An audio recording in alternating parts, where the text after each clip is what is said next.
Get away with what? I'm having to reapply. Okay, so I just got this budget. Call to order the budget meeting for 2005, 2026, 2025, 26. Thank you. Our first order of business is to elect a chair. Roll.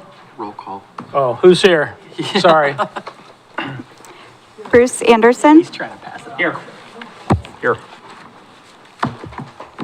Kathy Clark, Sarita Cross, Here. Lori Christopher, Jane Herb, Kyle Duran, Daniel Kohler, Here. Susan London, Melissa Martin, Here. Marlene Parsons, Here.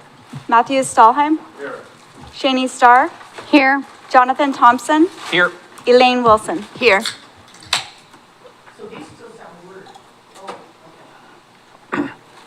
Thank you, Ms. Bissett.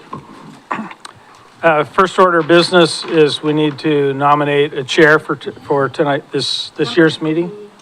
What? Volunteer. Oh, man. You're not done yet, Dan. Dad, burn it.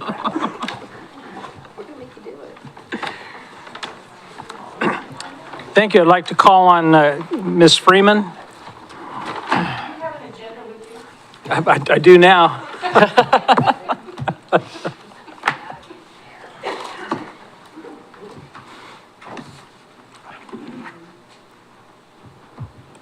How about this? Good evening. Is that better?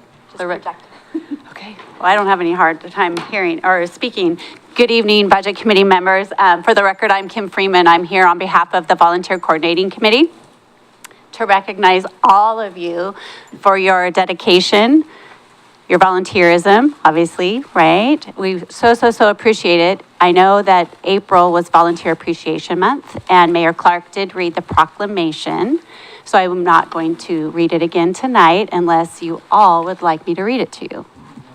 No, okay. Perfect. Well, on behalf of the committee, again, I just want to say thank you. We've changed up what we're doing for everyone this year. We do have a certificate of appreciation for all of you. No cookies tonight because we've heard the cookies weren't being eaten by our committee members. So, but Miss Starr has one for later, I see. So she can have her cookie. But we do have a City of Kaiser pen. And just for everyone to know, the Volunteer Coordinating Committee is looking at other options for next year for Volunteer Recognition Month. And so we'll be sharing something different next year. So with that, I would like to come around and thank all of you. And I have a certificate for all of you. So again, thank you for all of your work. Thank you, Kim. Any questions for Kim? Thank you. Now you can do that. As Mrs. Freeman is acknowledging members of the committee, we'd like to open up nominations for chair for this year's budget committee. Do I hear a nomination? Madam Mayor. Mr. Chair, I'd like to nominate Jonathan Thompson to chair this year. Second. I have a nomination and a second. Did you get who that was? Okay. Ms. Martin. Are there any other nominations? Do we have a motion to close the nominations? So moved. All in favor? Aye. Aye. Any opposed? Congratulations, Mr. Chair. Thank you, sir.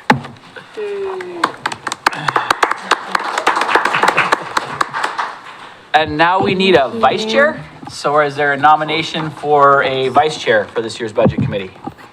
Madam Mayor. Thank you, Mr. Chair. I'd like to nominate Counselor Duran for vice chair. Is there a second? It's been moved and seconded that Kyle Duran serve as vice chair. Are there any other nominations? Is there a motion to close the nominations? So moved. Okay, it's been moved and seconded that Kyle Duran be vice chair. He's the only nomination. All those in favor, please say aye. Aye. Opposed, no. All right. I was waiting for him to say aye. Thought you were gonna vote against yourself. You're gonna switch. You do you.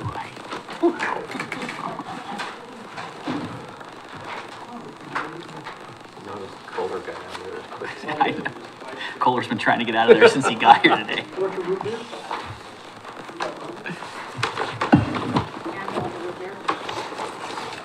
All right, moving on through our agenda, we need to approve the budget calendar. So that basically is tonight, tomorrow night, and maybe Thursday. Just need a motion, Mr. Chair. I do. So moved. Okay. Second. It's been moved and seconded that we accept the budget calendar as presented. Okay. Mr. Anderson moved, and who's the second? Counselor Kohler seconded the motion to approve the budget calendar as presented. Any discussion? All those in favor, please say aye. Aye. Opposed, no. Motion carries. All right, in your packet, you also have the minutes from the May 13th and 14th, 2004 Budget Committee meetings. I know that they're all fresh in everyone's mind, so does anybody have any additions or corrections to those minutes? Is there a motion to approve the minutes as presented? I motion to approve. Second? It's been moved by Counselor Duran and seconded by Mayor Clark that we approve the May 13th and 14th, 2004 Budget Committee minutes or 24, I'm sorry, 2014, 2024 Budget Committee minutes as presented. Is there any further discussion? All those in favor, please say aye. Aye. Opposed, no. Motion carries. Mr. Brown. Floor is yours, sir. Thank you, Mr. Chairman and members of the Budget Committee. We appreciate your service. You embody the spirit of pride, pride, spirit, and volunteerism. The spirit of spirit. So I'm going to just kind of go over some of the goals, some of our accomplishments from last year, some of the highlights of this fiscal plan, and then turn the majority of the time over to Mr. Wood. So some highlights from this past year. Many of us were able to go to the opening of the synthetic turf fields at Kaiser Rapids Park, which was a phenomenal opening. And phase 2 was awarded by the city council at the last council meeting, and expect the notice to proceed to be given and the project to be wrapped up within 180 days. Our codification, which has been a long time in the coming, is live now. And so we'll probably be figuring out the little quirks of our 40 years of ordinances going live all at once over the next couple of years. So, and then also a long-standing project that we've had is having a human resource information system. This amongst many other technology updates like enterprise camera system and agenda management have really thrown us into the 21st century of local government. Some other items that we just alluded to last year, well, this one specifically, last year we said there was an undisclosed property we were working on, which probably everybody knew what was. And it was the what we call the Utah property. And it's this one in highlighted. It's the property immediately to the south and west side of City Hall. And that property went up for sale it was actually probably around December of 23 that they contacted us. And we worked with the seller. The owner of that property had always wanted it to go to the city of Kaiser to complete its campus. And at budget time this last year, we were in negotiations with them on the price and doing appraisals and offers and counter offers and things like that. So the council purchased that property and we closed only a couple months ago. And so that was exciting. The reason that was important to last year's budget or the current year's budget is because we had money set aside for a evidence storage building. And our intent was to use the shop that is behind the house on Bailey Road on this property to serve as the evidence storage building. So also, if you remember, part of our strategy last year for paying down our PERS liability was selling city-owned properties. And we're happy to report that we have 2 letters of intent signed for 2 city properties and around $6 million. So we're moving forward on the purchase of sale agreements on both those properties. Those are ones on the north side of Lock Haven and the northwest corner of Kaiser Station Boulevard. The budget theme for this year is maintaining critical services, and I think that'll make sense as I go through these next couple slides. I think it's in accordance with our mission statement, which is to provide services in a minimum, to a minimum by providing city service to the community in a coordinated, efficient, and least cost fashion. So this budget, some of the intentionality that went into it is we're adapting to the new long and short-term goals, which I'll go over the short-term goals on the next slide. Also continuing to find a path towards 2029 when we have some debt that will retire that will help us with our financial position.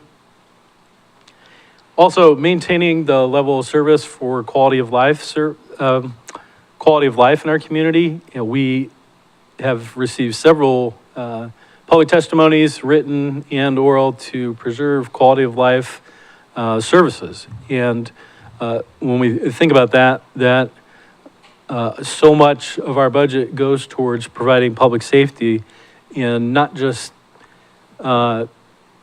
traditional policing, but in keeping our community livable, habitable, desirable. So, and then the fourth one, continuing not to get behind on capital investment and saving for projects that are imminent. We'll be closing out our reporting on the American Rescue Plan Act this year. So that bubble that's been in our budget for the last 4 years will soon be gone. And then again, selling city property to fund the PERS side account to reduce our annual required contribution. So these are the new goals of the City Council for this next cohort of the next 2 years, 2025 and 2026. They'll continue to work on urban growth boundary exploration. We had our first town hall on Saturday, and there'll be another one on Thursday, May 27th. Tuesday, thanks. I just felt something else going to be wrong there. Tuesday, 6 to 8 on the 27th. There's also, if our residents can't make it to a live presentation, you can go to our website, kaiser.org/urban growth boundary, and you'll find some information there, as well as a video presentation of the online town hall, or on the town hall. And then we hope that everybody who goes to either in person or watches the video takes the short survey that's on that site to give their feedback for the city council. We are officially in the queue for receiving a transportation system plan update. So that should begin this year, and it's likely to take about 18 months. Is typical of the time frame for that. We have been looking forward to this for several years, the emergency operations plan update, and we are also finally in the queue for the grant from Marion County, which we very much appreciate, to have professional emergency managers review our plan, and we believe that will happen within, if not the end of 2025, by the fiscal year 26. So June of 26. Also, hopefully, many of you have seen the information about the Gold Star Family Memorial, which was a quick rising project, and it's going forward with excitement. There is a foundation in Stonewall out at Ryan Hill Memorial Park, and we received the grant for $84,000 from Oregon Parks and Recreation Department, as well as a lot of community contributions to be able to make that happen. So we believe that will happen before the end of this calendar year. Also on the goals is to come up with a discount program for persons under 60 who are in need, to create a sidewalk gap program, to review the Willow Lake Settlement Agreement, which is a legal decision from a case that involves property on the northwest side of Kaiser near the wastewater treatment plant. And the council would like to look at that and see if there's a way to open up that land for better use in the future. And then last one on there is something that is really going to cross everything we do. The city council has asked us to make sure we consider traffic congestion and studies and feedback in all the things that we're doing in the city. So the reason I provide you these goals is because the budget committee's challenge, responsibility is to be able to fund these goals. So these are a 2-year goals. So we should see some funding for them either in this year or next year if we're doing our jobs right.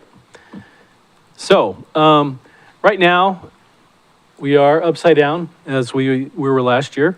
What has kept us green this year is some rolling vacancies, mostly in the police department, some in other services, in the other personnel in the city, but predominantly the rolling vacancies in the police department, which we continue to fill regularly in the last couple months, which is exciting. However, if you were to take the full cost of those positions and compare them to the revenues that we expect, then that is where we are upside down.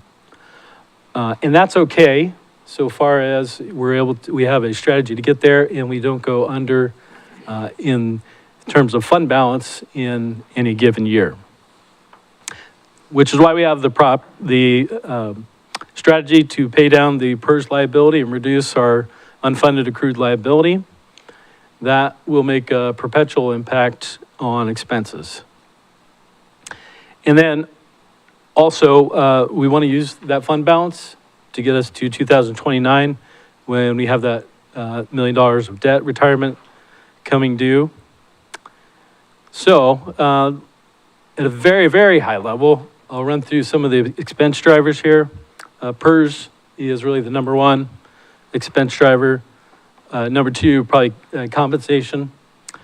We have settled a new contract this year.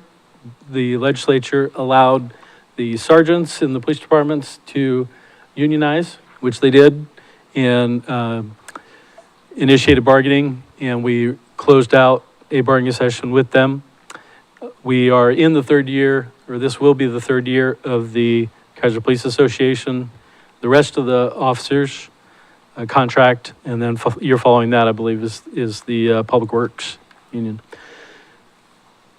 Healthcare, I'm excited to say we only had a 5% increase in healthcare, and that is because everybody has experienced astronomical, just below double-digit inflation most years. And then capital needs. One project in particular, the Verda upgrade with sidewalks and the modern street width has caused us to be able to hold back on some of the preventative maintenance so that we can fund the project as it's expected to come in.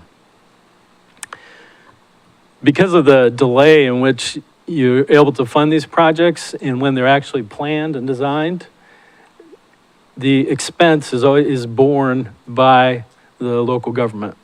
We were fortunate to receive an extra appropriation from the state, but we are still going to be able to, we are still having to come up with over $2 million more for that, to complete that project, so. Unfortunately, I tell you that we've been cognizant of that and stowing away that money to be able to have it when we need it. Okay, so a little bit more in depth on PERS. We currently pay $2.6 million a year towards PERS, the unfunded accrued liability, which is around $24 million. Only $329,000 of that is the normal cost. The normal cost is what you would pay each year if you were fully funded. So you would just be paying for one extra year of service for your retirees. You'll see the biennial rate changes in the graph there, and most of them went up by more than 5 percentage points, all three categories. Tier 1 and 2, OPSORP, police, fire, and OPSORP general, 3 categories. So if we were hypothetically been able to pay down that $24 million, which has a present value that's much less than that, we would only have to pay $329,000 for retirement, and we would have $2.3 million of service that we could provide, which ironically is about the number we need to fully fund our police department. So staff created the site account, which opened up on April 1st this year. And the importance of doing that is because the first in queue to receive the 25% match was able to get it until the money was spoken for. And Mr. Wood got it open on April 1st. No April Fool's joke for real. And for that, he committed the city to $3.5 million. We'll get another $875,000 from state match. You might ask yourself, well, why only 3.5 out of the 6 million? And one of the answers is we have to pay back some funds for the purchase of those properties. So one of them was at least $1 million, and then the other one is we have some extra costs to repay. So, but we can comfortably say 3.5 million of that can go. More than likely, I believe it'll be more than that. But we didn't want to overcommit to the state. So that our assumed rate of return on PERS is 6.8%. So when you're setting aside $1 today, that's compounding at 6.8% each year, versus the interest we're gaining, having it in our hands, this past year was 4.6% through the local government and investment pool. And actually, the 4.6% is pretty good for the local government investment pool. The ARPA funding bubble will be gone in this next budget. Well, you'll see trace amounts of ARPA funding. But that means there's an artificial inflation in our fund balance because of the defederalization of that ARPA funds. If you recall, that was a strategy last year that we were going to use ARPA funds to pay for general fund services so that we would free up money for the capital, and we wouldn't be under the reporting and requirements that came with ARPA. So, and that's what a lot of our peers did. So Tim's pretty much wrapping up the reporting on that, which is nice. And then some of that money is still tied to projects that were approved from last year. And that's kind of what we told you at the end of last year's. Actually, it was in my slide deck from last year. We said the end result will be we have fund balance at the end of the year, which is the case. So, and this is how we're using it. That fund balance, the solid curve, is the way we're using the fund balance over the next 5 years to be able to get us to 2029. and where we can hopefully get our reduction in PERS and see a little bit of the extra money from the debt release. I'll also just give you one more comment on the PERS. Since the state does our actuarial studies by every 2 years, we are locked in for 25 and 27. So the next time we can see that rate reduction, it will be the 27, 29 actuarial study. But in order for it to be seen that year, we really need to get that in the state's hands within the next year. So hopefully we're able to close on those properties in the next year and get a check written to the state so that our next actuarial evaluation, that'll be taken into account. So the two really critical parts of this, if you haven't figured out already, is the PERS. We also told you about last year, it was also in the news about the PERS with the other retirees, where part of their compensation didn't have PERS paid on. So we are happy to report that that's winding down. Mr. Wood has submitted almost to the last one. We've just got a couple left to submit to PERS. And then it's really in PERS hands to finish their math work. And I know a lot of our retirees are waiting on it because we've had some finish fast and then there was a slow down and then some finish more. And so, but at this point, it's out of our hand. Good news is that we feel pretty good in Mr. Wood's projection of it being about $3.5 million. And then the other aspect, again, would be the public safety funding to keep the quality of life that people of Kaiser have learned to enjoy. So special thanks to Mr. Wood, our budget officer, for preparation of this. He is, I would say, almost a one-man show when it comes to preparing this. We, as an executive leadership team, review it with him. We go over our department's budgets and submit them back to him. But he is especially the fact is he's just not enough of them to go around. So, but he does a phenomenal job, as you can tell. And so I want to pass on the accolades to him and also for our team for feeding back and talking about these things together. So we are here to assist you through this whole process over the next 2 or 3 days. Thank you. Thank you, Mr. Brown. Are there any questions for Mr. Brown before we get to public testimony? Yes, Mr. Anderson. Okay, thank you, Mr. Hopefully this is working because I can't hear very well here.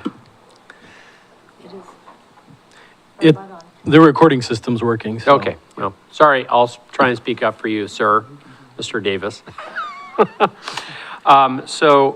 Thanks for the presentation, Adam, I really appreciate it. So just a couple of questions because I'm not up to enough here on a couple of the items that you mentioned in the new goals thing. I don't know if it's appropriate to ask about the couple of those that I had questions on at this point or not, but I was curious about what the sidewalk gap program was and wonder if you could explain that a little bit. Yeah, absolutely. Yeah, that's for somebody who hasn't been here at the dais. It's understandable. There, at some point, when our local laws required subdivisions to be built with sidewalks, it's been difficult to go back and to replace sidewalks. Sometimes you get infill development where you'll have a sidewalk built and then you'll have no sidewalk on each side of it. So the goal of a sidewalk gap program is to incentivize ways to get those spaces filled in. And they won't all look identical. Some of our sidewalks have drains on the street. Some of the newer ones have vegetated stormwater drains. In the older parts of our city, they don't need a curb necessarily. We might have a separated sidewalk from the street. So but the goal is to put some money at it and to create the right incentive to where people, because it is ultimately a homeowner's responsibility, but, who would go, for that expense? And it also kind of stops it may stop other development by not having it there. So it's incentive money to try to fill in. Okay, I appreciate that. I saw that and I just wanted to make sure I was clear about that. The other item, so it says pursuing a discount program for persons under 60 who are in need. Do we have that? Do you all have that in place yet or ready to roll, or are you just developing it at this point? We don't. In fact, we wish we were further along on that than we are. But we basically go off of Salem's incentive program, or not incentive program, but discount program. If they identify a person that's eligible, then we automatically apply that. But it's only for persons over 60. So we've got to figure out a way to do that inside. Thank you. Any other questions? All right. Mr. Turner, you and Ms. Johnson are up.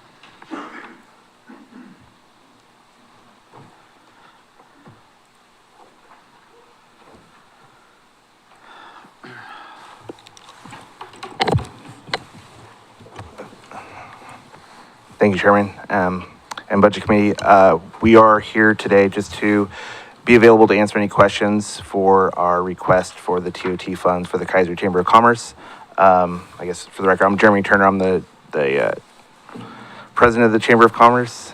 Sorry, a little tired from the Kaiser Fest. I'm also the chair of that. And then Corey Johnson, our executive director. I know last year we had some questions and we wanted to make sure this year we stayed on top of it to be available to answer any questions from the adjustments that we made from previous years and from the 10 months or so that we worked on a longevity contract with the city to make this more of a streamlined process for years to come. So I don't know if it's appropriate to discuss specific details about what's already in here for you, that you have had an opportunity to read through. But I think that with our new board that we brought on this year and the fact that we have recently adopted or changed our bylaws to instate 2-year terms for the president and president-elect, we are having a little bit of we're having a better opportunity to develop longer programs within our group. And so I think that you'll see just with our budget requests, we kind of reflect that.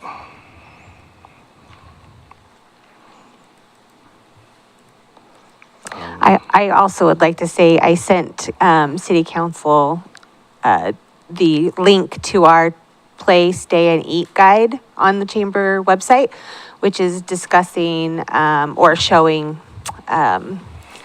what's happening around town during tournaments. So there's direct links to the different organizations that are overseeing the turf fields.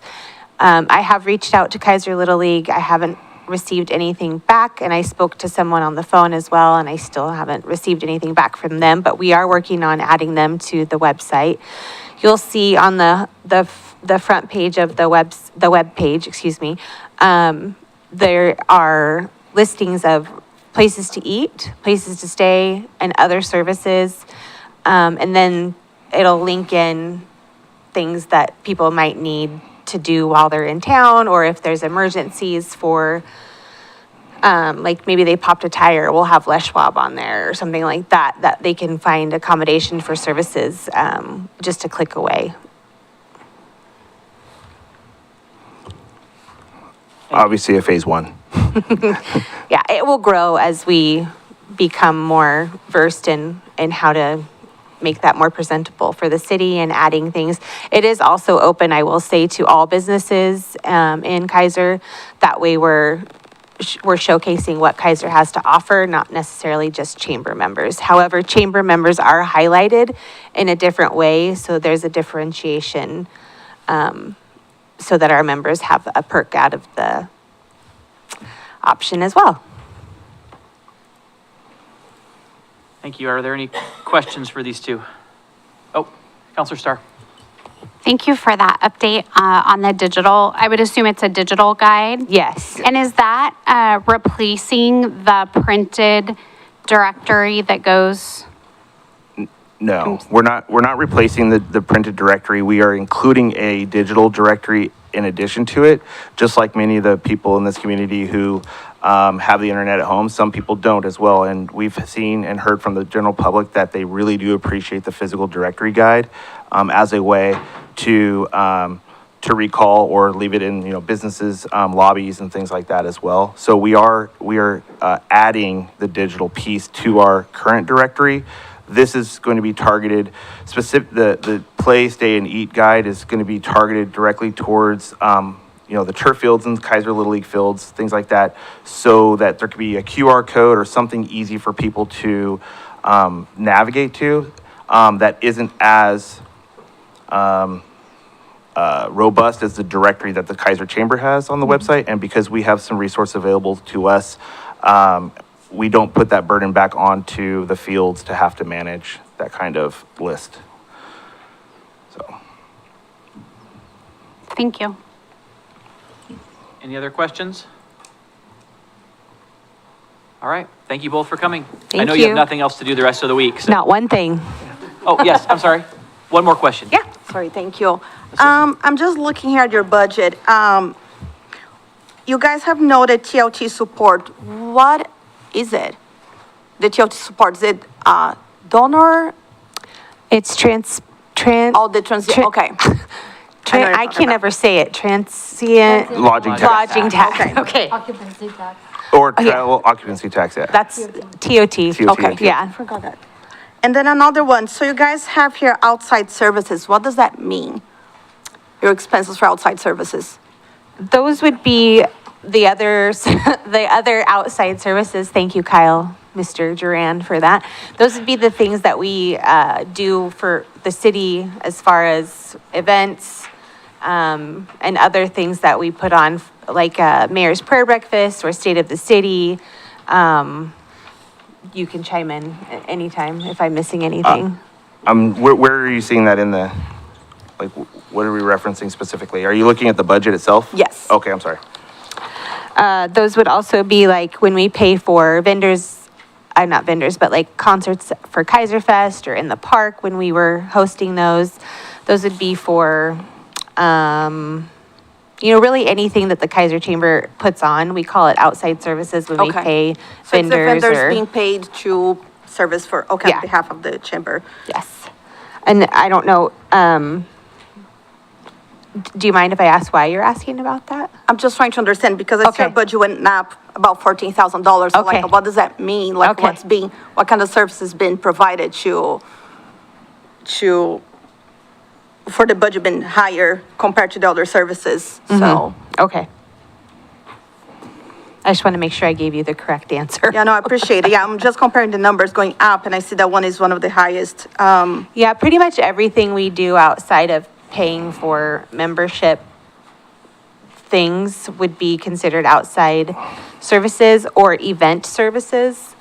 And it's classified like that because it's not directly serving our members. It's serving the entire community, so we class it like Okay. that. The difference between the, the TLT dollar amount, we'll be using those obviously for specific expenses related to the travel and Yeah. tourism. Yeah, they're restricted. Okay, thank you. Yep, no problem. Madam Mayor? Thank you, Mr. Chair, and then Counselor Starr. Okay. On the TLT, the allocation from the city to the chamber was made after the close of your fiscal year, if I remember correctly. So that number, if it were to include that allocation, was an additional 40,000 that came from the city. So we just didn't get that done before the close of your fiscal year. It's still within the city's fiscal year, but we Right. have different fiscal years. Yes, yes. Correct. So just want to make sure I had the right number. I think it was 40,000. Yeah, correct. Then Counselor Starr? Thank you, Chair Thompson. That was my question too, is where is that captured in the budget? Is it, because it's not in the 25, 26 either. The TLT? Like, what we've used on it? No, Or- your 50,000. Uh-huh. Because I think where are you capturing the 40,000? Are you doing a journal entry to put it back into last fiscal year? No. So the 50,000 that's in the 25-26 budget, is that what you're asking for this year? And then where is the Our ask 40,000 for that you this got year from? is noted on the bottom page here, the 49,652.07. And referring to this you're looking at the 50,000 here on the budget? Is that what you're confused? Right, but so where is the 40,000 from this year that the chamber received from the city council that we recently passed and awarded? It's in the TOT line item. This was just printed before and sent over at the budget request before we had the money. So this 50,000 is what you're asking for from us this year? Correct. Yeah, and I believe it's rounded up for the budget paper purposes. What was that? That's okay, it's not recognized anywhere. Okay, So, thank so are we talking about? Counselor Starr, if I may save these poor people here, because when the budget was drafted, there was no, this money had not been approved. I didn't feel good capturing it there. So all I've captured is what is and we asked for about $50,000 last year and this year. That's what I captured in the budget because we don't know what's going to come in until this process concludes. Thank you. You're welcome. Thank you. Thank you, Mr. Treasurer. Chair Thompson, Jonathan. It was fun letting Chair. you swing though.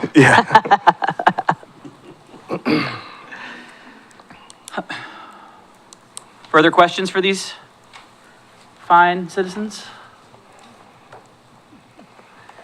All right, thank you both very much. Thank you. Next up, we have Robert Becker. I hope I'm pronouncing that, or I hope I'm reading that right. Okay, good. Thank you, Mr. Becker.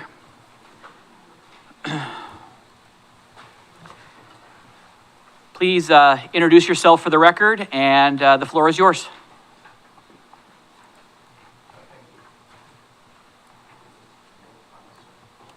There we go. I'm not sure if it's working. My name's Robert Becker. I'm the manager of the Kaiser Heritage Museum and president of the Kaiser Heritage Foundation Board. And I'm here to answer any questions on our budget request regarding TOT funds and an additional $2,000 to our operating expenses due to some unexpected increases in taxes and insurance. Quarterly, I do try to give an update to the city council regarding where we're at. I figured this was as good a time as any, so I'd like to give a quick update if I can about where the museum is at and where the cultural center is at as a whole, if I could go ahead and do that.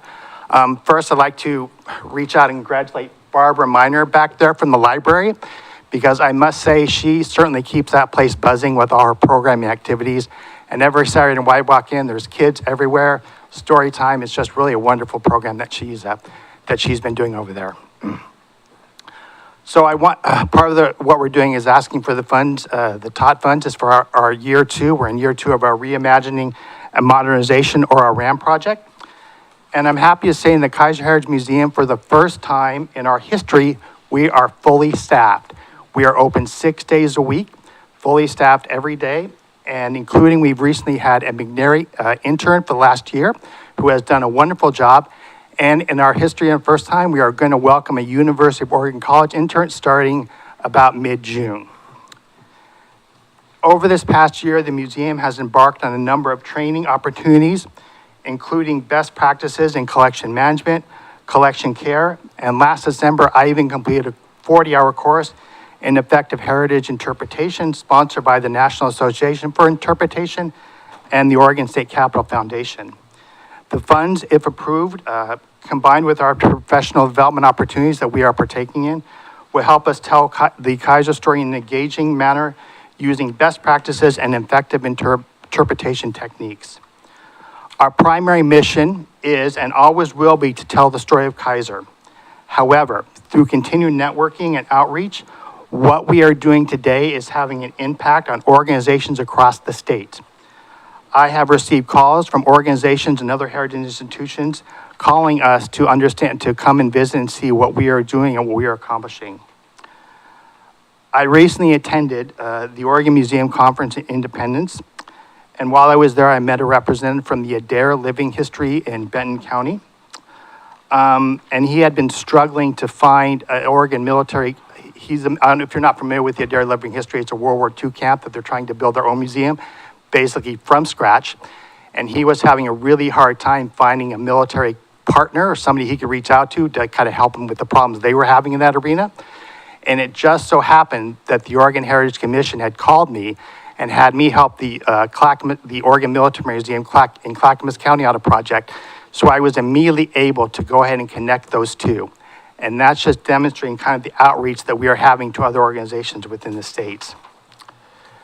If these funds are approved, it will not only ensure that we tell the Kaiser story through our reimagined exhibit space, but as other organizations visit and see and do what we do and take away ideas to incorporate in their own stories, we will continue to have impact on heritage organizations across the state. And finally, I have talked to a lot of organizations across the state that don't have the support of their individual city councils or their individual city leaders or even community organizations. So I just want to say I'm continually grateful that I don't have that problem. This council has always been, Mayor Clark and all the councils have always been very supportive of our mission, and I just want to continue to thank them for that support. I will answer any questions. Thank you, sir. Are there any questions? Councilor Christopher? Just a question, yes or no? Do we turn on the mics or no? Yes. Yes. Please turn on the mic. Okay. Thank you. So I just wanted to clarify, you have two budget requests in. Yes. One is the Kaiser Heritage Foundation, which is already in our additional budget. 2,000, that's correct. Except it's $2,000 higher. Correct. And that's because of utilities and insurance. Correct. Yeah. Okay, and then the other one is the Kaiser Heritage Museum, and that is purely for exhibits, as that is being turned over to tell an interpretive story. And how many exhibits does that take care of? Two. Two. And that's part of our reimagining modernization project as part of our 5-year plan to basically redo the museum. Is to redesign the exhibit spaces, is to do more effective interpretation storytelling. Because for a lot, as a lot of you have been here for a number of years, it really was just kind of a collection of items. And we really worked hard and developed those partnerships to make sure that what we are telling, the story we are telling, we are doing it effectively with the proper techniques, with proper training, and with using, reaching out to Oregon Heritage Mentor Corps for guidance and assistance to do that, the Oregon Heritage Commission, so. Because we want to do that, we want to do it right. And that's probably our, and this will help us do it. We want to get the right exhibits in and tell the right story in the right way. So I want to brag on Robert because he won't brag on himself. Robert, as you can tell, has been significant in turning that museum around so that our children will be able to come into that museum and really understand the Kaiser Heritage story. And we have a story to tell. So I'm just so thankful. I don't know, I've forgotten how you found the museum, but I'm glad either it found you or you found it. I But drove by. I'm glad you two are married because he's doing a fabulous job and putting us on the map. I mean, they're coming to our little, what we're called a micro museum, right? Micro museum or small We're museum, called a yes. micro museum. And we have highfalutin big museums coming to our little micro museum. Thank you. Mayor Clark? Thank you very much, and thank you for all the work that has been done over at the Cultural Center. I do have one question.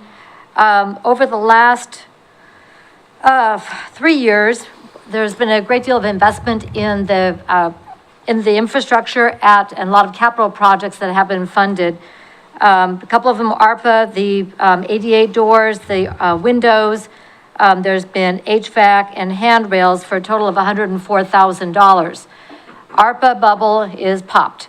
So as the board has been looking to the next 10 years or so forth, are there anticipated capital projects still left undone?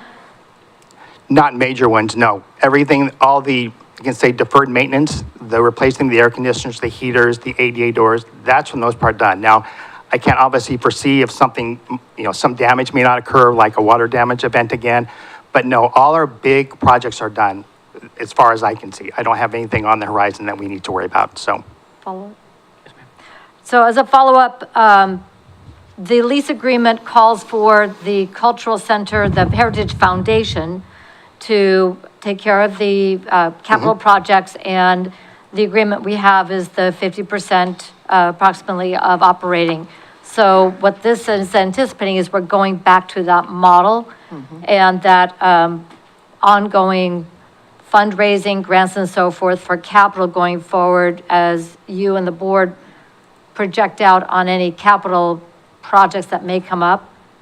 That's going back to where you guys are going to take care of that. Is that correct? Yes, that's correct. And we're always looking at grant opportunities all the time. Oh, yeah. So we've always got those in the pipeline. So for whatever project we can come up with and fit into that particular grant, so. So I think the city of Kaiser now qualifies as an entire Kaiser 100, because that was the I would agree with that. $104,000. So I I would think agree with that, so. it's been a tremendous investment and a lot of great work that went into researching what should go there, could go there for long-term value. So thank you for that. Thank you, Mr. Chair. Thank you. Mr. Anderson? Okay, thank you, sir. Thanks for all the great work you're doing. Robert, really appreciate it. It's my passion project, so. Yeah, this I is appreciate it. My second unpaid job, but I'm here. On the museum, I was just curious, the two exhibits you're looking to fund here, can you help me, are they like permanent or like temporary type? Yes, these would be exhibits, or- permanent exhibits. Okay. So we plan to have, so we are putting, we're telling a number of stories, or 4 stories. So we're telling the Native American pioneer story, the floods, the city of Kaiser, and really the history of the Kaiser School. And so all of those are going to be permanent exhibits. We will work to have a rotating exhibit at some point, but that has yet to be planned. So, and the exhibits include better signage, included oral histories, better display cases if I can get them. It's just a whole revamp, and murals on the walls as well, so. Great, thank you. Any other questions? Thank you, sir. Appreciate Thank you you. coming tonight. Thank you. Next up, Tim Davis. Please introduce yourself for the record, sir, and the floor is yours. Yeah, Tim Davis, Kaiser resident at 3 buildings in town. I have the budget thing we want to talk about. Is it okay for us just to pass them around? If you could give them to Ms. Bissett, please. They don't want us to do any of the. Don't know. Take one and pass it on. That We'll was be very here all smooth, week. Mr. Dial, very smooth. That was so smooth. We'll be here all week. Yeah. Yeah, so Tim Davis, I'm a 20-year Kaiser resident and representing Valor Mentoring and the rec facilities.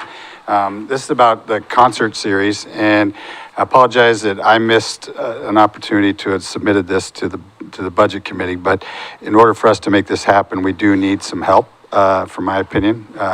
What you're seeing there is the budget to run the concert series for the summer, which is about $35,000. If I could get one of those back.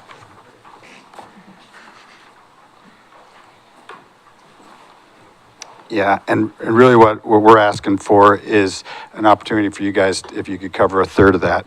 So in my opinion, I think the lack of charging for the parks fees, which is about $2,000, and then so that would be about $12,500 is what we would like to see Kaiser partner. Again, to keep this concert series growing, we've improved the bands, we've improved the lights and sound, and I'm quite confident the attendance will continue to improve. On there is 3 radio station ads that'll be happening and all kinds of other stuff. But to keep the concert series free, as you can see, it's not free. It costs $35,000. And so there's some of those costs that we incur that isn't even in there. So we've been having meetings and relating to all kinds of different vendors since November. So, yeah. How about questions? I mean, maybe is everybody familiar with the concert series? Why don't you give us a thumbnail Yeah, sketch? so from middle to late July through the first weekend in September, there's a concert every Saturday night, and it's free. 200 to 900 people show up. It's a wonderful venue. It's high quality music, and it's very, very well attended. A long tradition here. So we were asked to come alongside the city to help make this more consistent and maybe improve it. And I think we've done that, and we intend to keep doing that. So, but economies are what they are, and we don't have endless buckets of money as a nonprofit. So that's where we're at. Thank you. Questions? Counselor Kohler. Thank you, Madam Chair, or Mr. Chair. Oh, my. Jonathan's a good friend. We've played a lot over the years. Thank you. Mr. Wood, in the last few years before the concert series was revived, what did it cost us city budget-wise for that to happen? Sure, good question. There's actually two components. There's the waiver of the amphitheater fees, and that would be, anywhere in the $8,000 to $10,000 range typically. But then there's also, we were previously paying a stipend to the concert promoter of about $2,000. We were under a different model back then. We had a contract, and the city really was the sponsor of the concert series. So we're slightly different, and that meant we had a lot of the creative control. So we were in charge of approving the bands and laying out a lot of the policy procedure kind of things. Under the current arrangement, this is a concert series put on by someone other than the city. So we're kind of free of the creative control aspect and kind of let them do their own thing. So hope that answers your question. Counselor Starr. Thank you, Mr. Chair.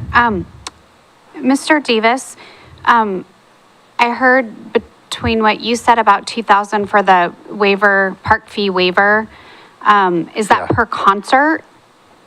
Because I heard Mr. Wood say 8,000 to 10,000, so that's a big difference. I'm pretty sure Tim knows better than I do, but I don't know. That's pretty impressive. Mr. Wood.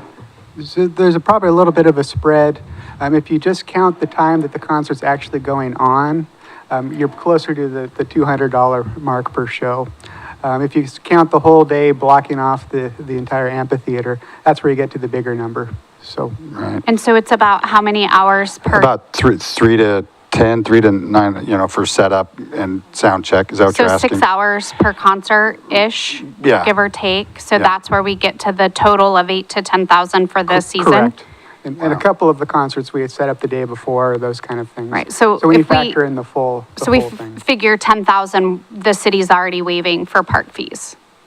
Is that correct? That'd be correct, yes. And so then 10,000 and waived park fees, and you're asking for an additional how much? Yeah, I mean, I'm asking for 10,000, yeah. An additional In addition 10,000? to, yeah. Okay. I mean, we could run the numbers, whether it's 7,000 to 10,000 for the parks fees stuff, but yeah.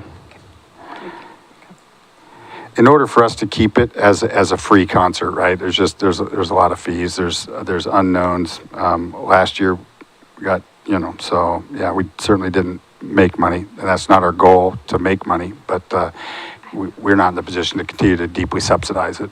So. Follow up. Thank you, Mr. Chair.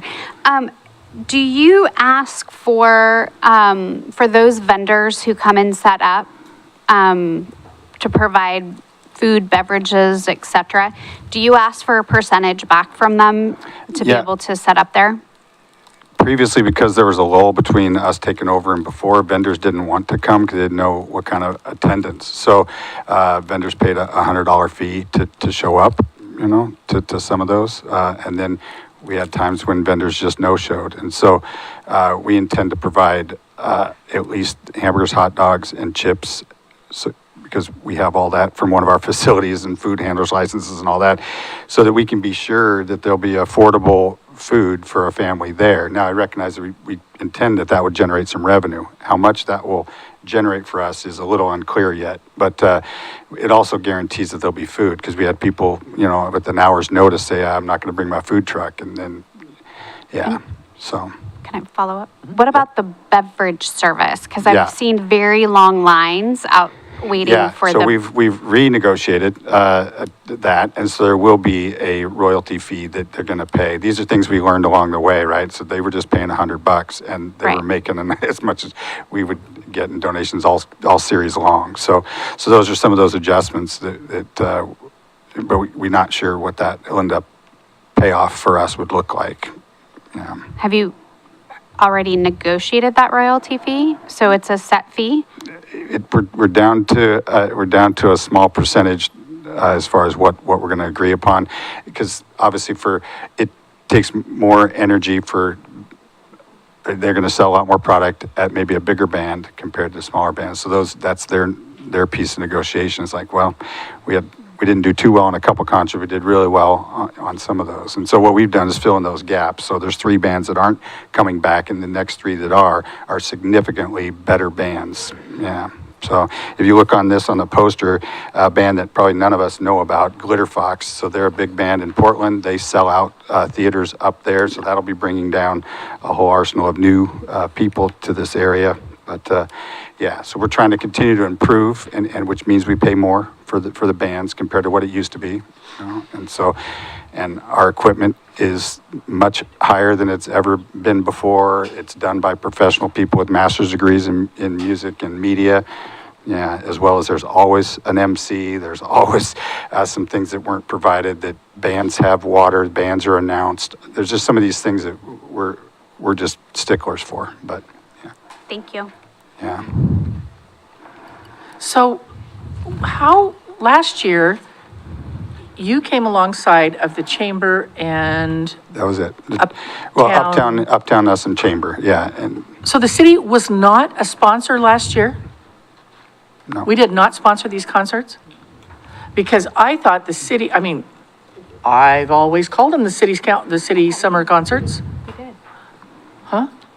We build it said that no. way. We just Maybe from the waiving of some fees. So you were not sponsors?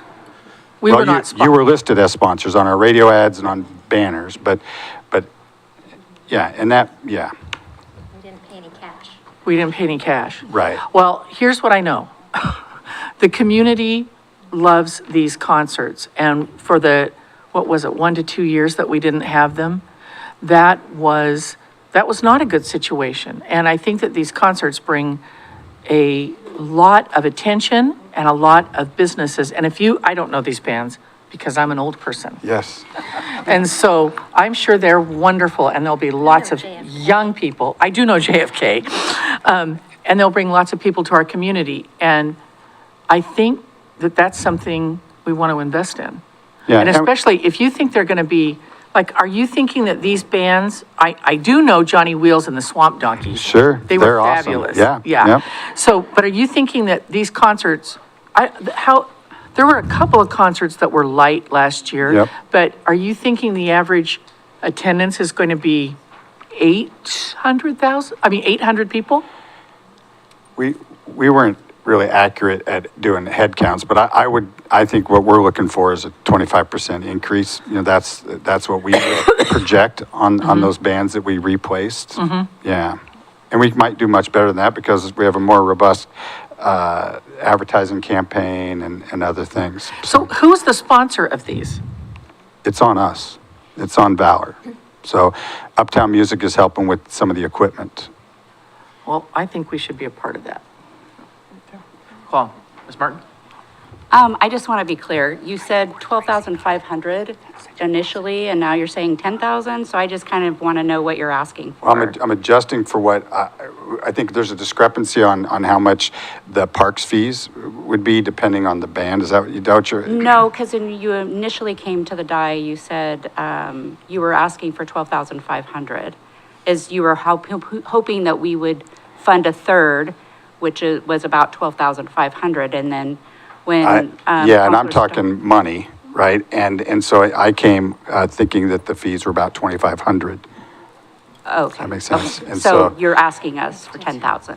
Yeah. Yes. Okay.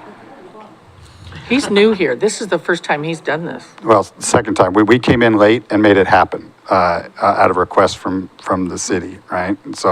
And we lost our shirt. So I'm just, yeah. Yeah, we could. Okay. Sir?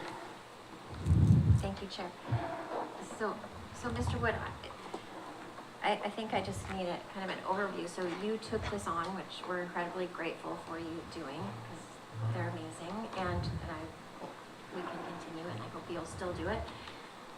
But are you just covering everything except for the waived fees? I don't understand the revenue. Well, we're good. Well, you continue to chase sponsorship dollars, right? So as of today, it's about 8,000. We expect to do better than that you know, between now and then, You're right? not covering this out of your own pocket. You're trying to raise Well, money. Whatever's short is what happens, right? Because it's my name on all the contracts. We're already committed to $24,000 worth of contracts, right? Between bands and porta potties and security. So, you know, yeah, I mean, it's a little dicey, so, but we also Believe in intend. a prayer. Yeah, well, yeah, I mean, I have a lot of faith. I think that, look, I don't back off of, when if I say I'm gonna do something, I'm gonna do something, but I could sure use some help, you know, and, Okay, I see. yeah, Thank you. yeah. I shouldn't say I, we, it's a whole entire team, right, that are far more talented than I am, so. McCork?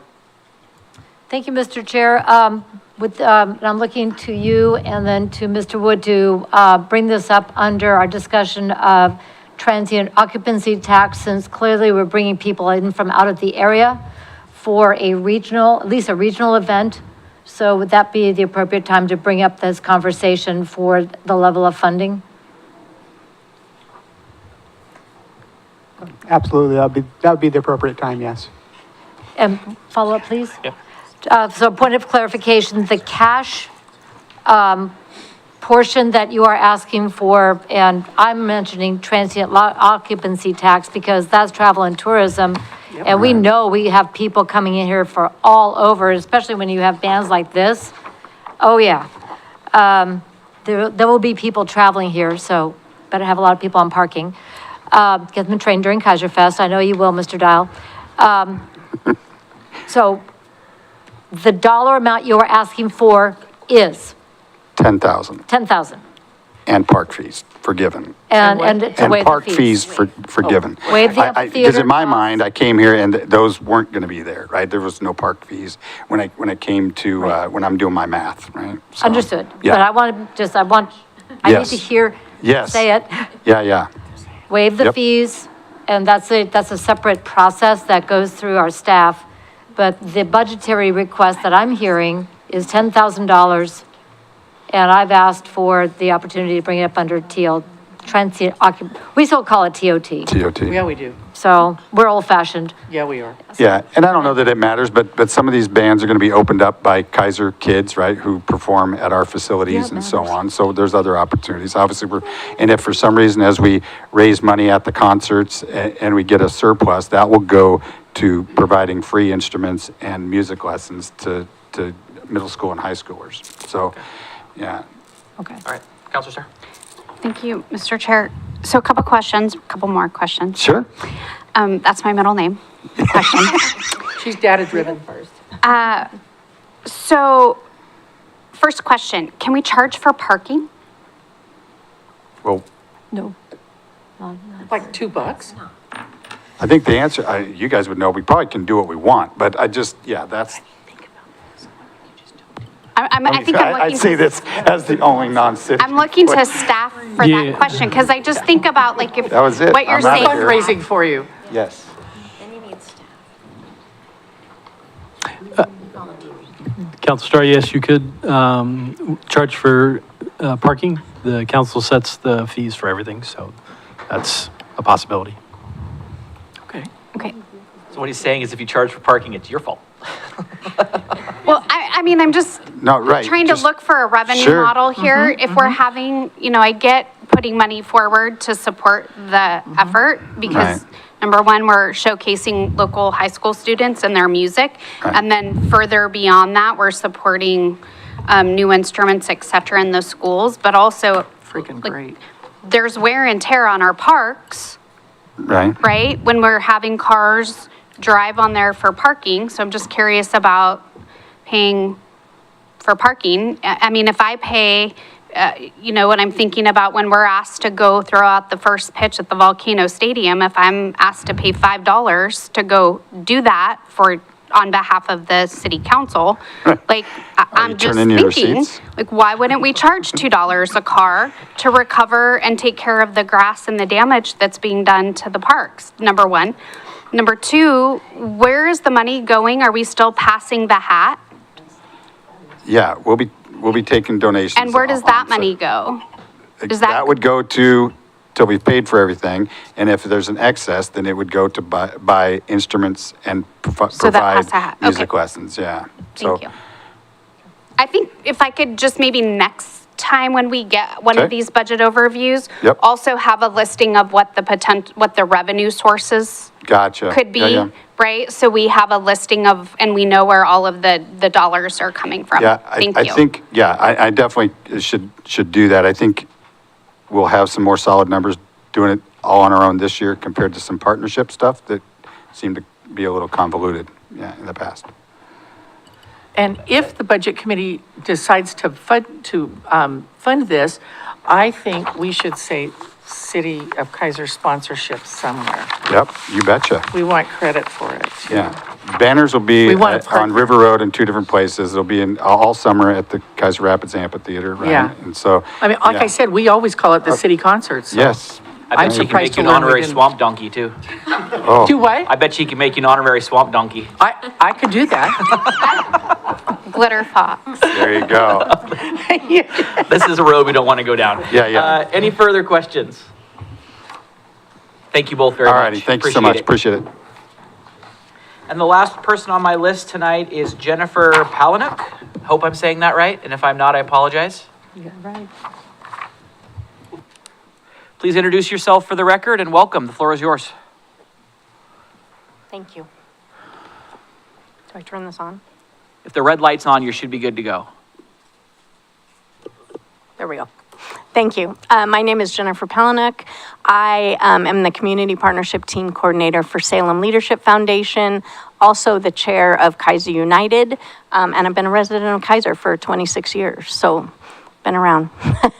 I am here tonight just to be considered for a renewal of the $2,000 that the city has put forward for Kaiser United for several years, actually. And I first want to express gratitude to you all. You guys have been very supportive of Kaiser United. We've had council people at our meetings each month. We are using the space, which is amazing. We've had city, police, fire, staff at our meetings, and that's just so valuable to show everyone at the meeting that Kaiser is supporting Kaiser United. Just a couple quick things. The group has been growing. We had 50 people at the meeting last month, which is amazing. That's our top number. That's actually, I do this throughout the city of Salem, and I have never hit anywhere near that number before. So that was an amazing accomplishment. Partnerships are growing. Collaboration at each meeting is growing. It's just been amazing. And I just think the agencies, nonprofits, and partners are connecting with each other, which is just making Kaiser stronger. So appreciate your funding in the past and hoping that we can renew that again. You guys have any questions for me? You want me to keep going? I did, I didn't bring enough, but I did drop this off with the city earlier today.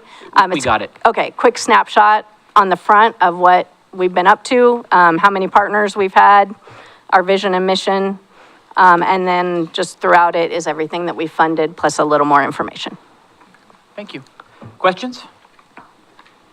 Mayor Clark?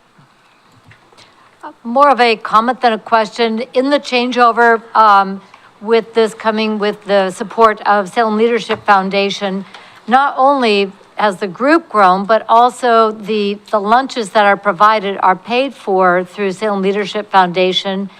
And the key word there is paid, that our local restaurants are actually paid to provide the lunches, which is so important. We ask so much from our local businesses, and to be able to purchase products from our local businesses, I think is a great investment. So a huge thank you there. And can you talk briefly about the variety of speakers that you've brought in to these meetings that's helped really inspire and spur that growth? Sure. I should have brought a list. I didn't bring a list with me. Off the top of my head, we've had Liberty House, we've had Soaring Heights. Actually, today Lily came and spoke about the event center as well as gave us a tour of the event center, so that was really fun. We've had, oh boy. District Attorney. District Attorney. I did not prepare that piece of it for this. Can anyone that's been to the meetings think of others? Oh, Salem Health, yeah, Salem Health has come to talk about their check center. What was it? Yes, Becca's Buttons came, so, Radness and Sue's. We try and keep them to Kaiser, but often, like Salem Health, you know, we need them in Kaiser as well as in Salem, so we bring them over for that. But we try and keep most of our presentations Kaiser-oriented, not exclusively. Any further questions? All right, thank you very much for coming. Thank you. That's all I have signed up on my list. Is anybody else wishing to offer public testimony tonight? Going once? All right, welcome. Please have a seat and introduce yourself for the record, then the floor is yours.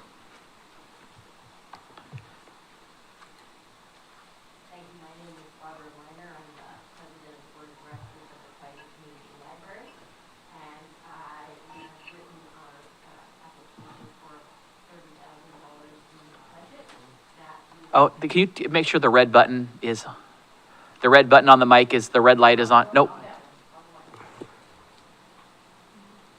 Yes? Make sure the red light's on. Try it again? Is that good? Okay, I'm still Barbara Miner, and I'm a resident of Kaiser, and I still am the president of Kaiser Community Library. We've written a proposal for requesting $30,000 in the city budget. This $30,000 would put us at half of our budget, provide 50% public funding for our budget, which makes us eligible for state public library, which is what we are trying to do. We have met all the conditions. We had a little fluffle about, we were 49.5%, and but we got an extra grant of public money from $4,000 from the Early Learning Hub, where we're partnering with preschools in Kaiser to bring them books periodically. So we're good to go. We have met all the criteria. We haven't had the stamp of approval. We're going to wait until closer to the end of the fiscal year because projecting your income when you rely on donations is a silly thing to do. They ask us to project for 4 months. So we're going to redo that. So $30,000 will be half of our budget. It covers the expenses. We are asking the city to provide the very basic expenses that we need to keep our library open, which is the contract manager for the library who works part-time, maximum of 24 hours a week. And the next is the IT contract services, which service only our public computers. So we have, 6 computers who sit there, and anyone can come in at any time and use them. And weird things happen to them. So we need to have people who understand those come in on a periodic basis. And then insurance. It doesn't cover all of those 3 things, but those are what we consider to be mandatory. That's not any particular programming, but it's just the basics. So, does anyone have any questions? I didn't bring any graphs. We're doing great. Everything we're working at is going well. The Kaiser Community Library provided more signups for the Dolly Parton book distribution in Spanish than any other organization in the state, I think they said, or at least in the 3-county system, even though we're really tiny.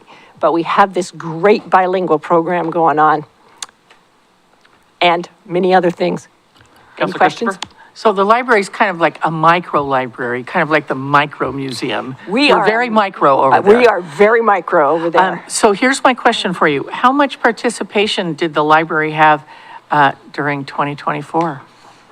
6,200 hours of volunteer hours. Correct. But 12,405 visitors to our little micro library. Yeah, 12,000 visitors in our space. That's not so micro. And it's going to be more next year. I know. Any other questions, Mayor Clark? I believe there's a really significant fundraiser coming up this coming weekend. Do you want to talk about that? Absolutely, come to the book sale. We are open Friday and Saturday, 9 to 5 and 9 to 4 respectively. All the books cost $1 for a hardback, 50 cents for a paperback. We have lots of kids' books there. And Saturday, 2 to 4, bring your own bag and fill it for $5. Come one and all. Thank you, Kathy. You're welcome. Any further questions? All right, thank you for coming. Is there anybody else wishing to testify in public testimony tonight? All right, moving on. We're now going to get into our budget presentations by the various department heads. Before we get started, with your indulgence, I would ask that we let the department heads get through their presentations before we ask them questions, so they can finish up, and then we can fire at them as needed. So, all right. Inquire. All right. Ask them the hard stuff, but if we could just please let them get through their presentations first. So, Mr. Wood, I assume this is you now. I tell you, it's going to be a tough act to follow. There's so much good stuff going on in our community. All the groups that do all the stuff. I'm just amazed. Just want to say thank you, everyone, for coming tonight. I know it's kind of an intense moment in time when we have back-to-back meetings that can go three-ish hours. I do appreciate your diligence at looking at the budgets and asking the tough questions. I don't shy away from them. If I don't have the answer, I'll have to follow up with you. But I do appreciate all the time and commitment you folks put into this. I also appreciate the city staff. Adam was saying that I kind of do this as a one-man show, and that's really not the case. There's a lot of help that I get from all of the department heads, and within their departments, there's a lot of hands involved. I may have put it all together at the end, but it's definitely not my show. If you would please turn to page 4 in your budget.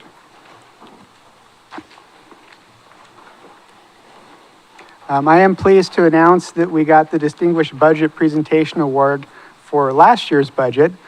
So many of you have been part of the budget committee for a while. So your contribution helped the city earn recognition for the budget. This is not something that I take lightly. This is the 11th year that we've gotten it, consecutive year that we've gotten it.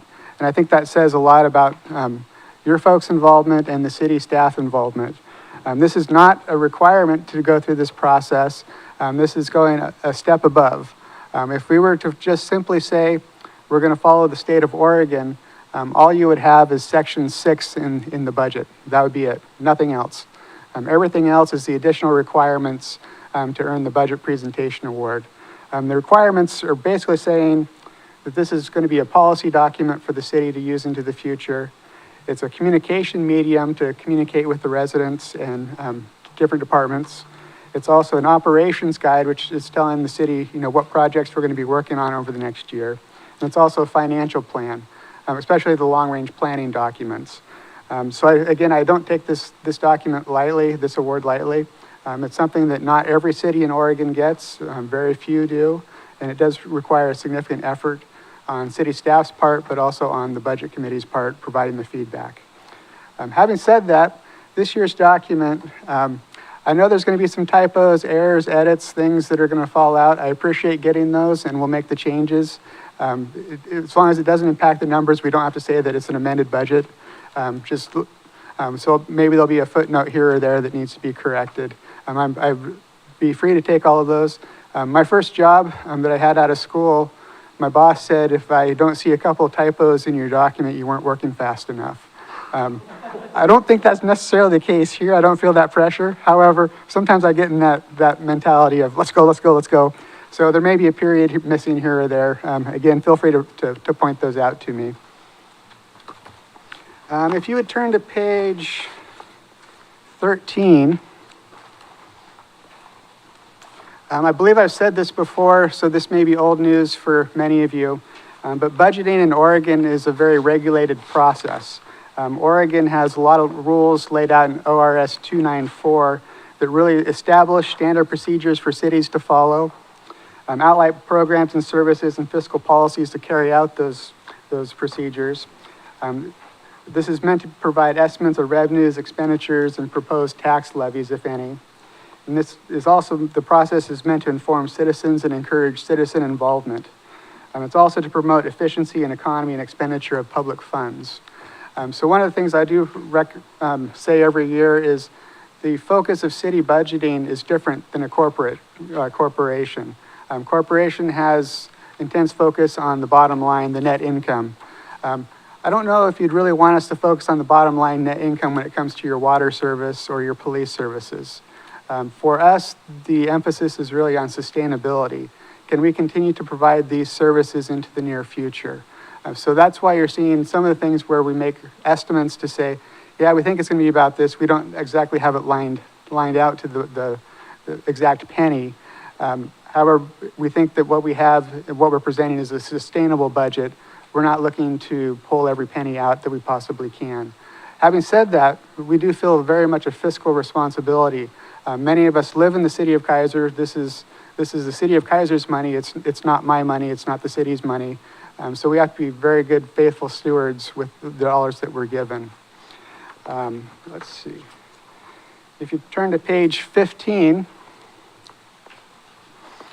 towards the bottom of the page really outlines, what your folks' responsibility is. So the powers and the duties of the Budget Committee are to receive the proposed budget, receive public testimony, which you've already done, discuss and deliberate on the budget, request any additional information you need to put the budget into context, specify the property tax amounts, and then approve the proposed budget with changes as voted on by the committee.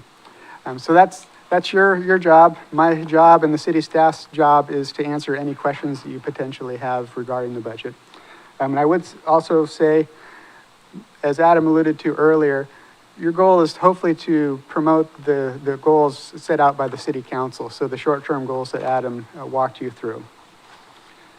So having said that, I think it's going to be a great night. It's going to be loads of fun. Let's turn to page 67. We'll start to get into some of the details of what we got going on. This is going to be loads of fun. So page 67 is a summary of employee benefits. I just want to address some of the things that you'll see throughout the budget. So it might head off a few of the recurring questions that you may have. As far as cost of living, so you'll see in the salary and wages, you can anticipate to see cost of living, the wages go up between 2.7% and maybe about 6.5%. As far as cost of living goes, the CPI that the city uses to index wages for non-represented employees came in at 2.7%. We do have a contract negotiated with the KPA, the regular police association, that was 3.5%. And then the new sergeant contract came in at 3%. So you'll see a little bit of wiggle room as we start looking at wages, but that's going to be the general trend. In addition, there's also step increases for people as they go through the years. For police, it's a 5% increase. So you could see a fairly large step up as a new officer goes from being a second year to a third year to a fourth year. For the non-represented, it's a 3% increase. So you could see someone who's just starting out have a wage increase of about 5.5%. So those are going to be kind of the ranges, anywhere between 2.7 and probably about 6.5 as far as salary and wages go. The other thing to look at is line 8, retirement. As Adam alluded to earlier, PERS has been, I used to say it's a black eye. This year it's 2 black eyes.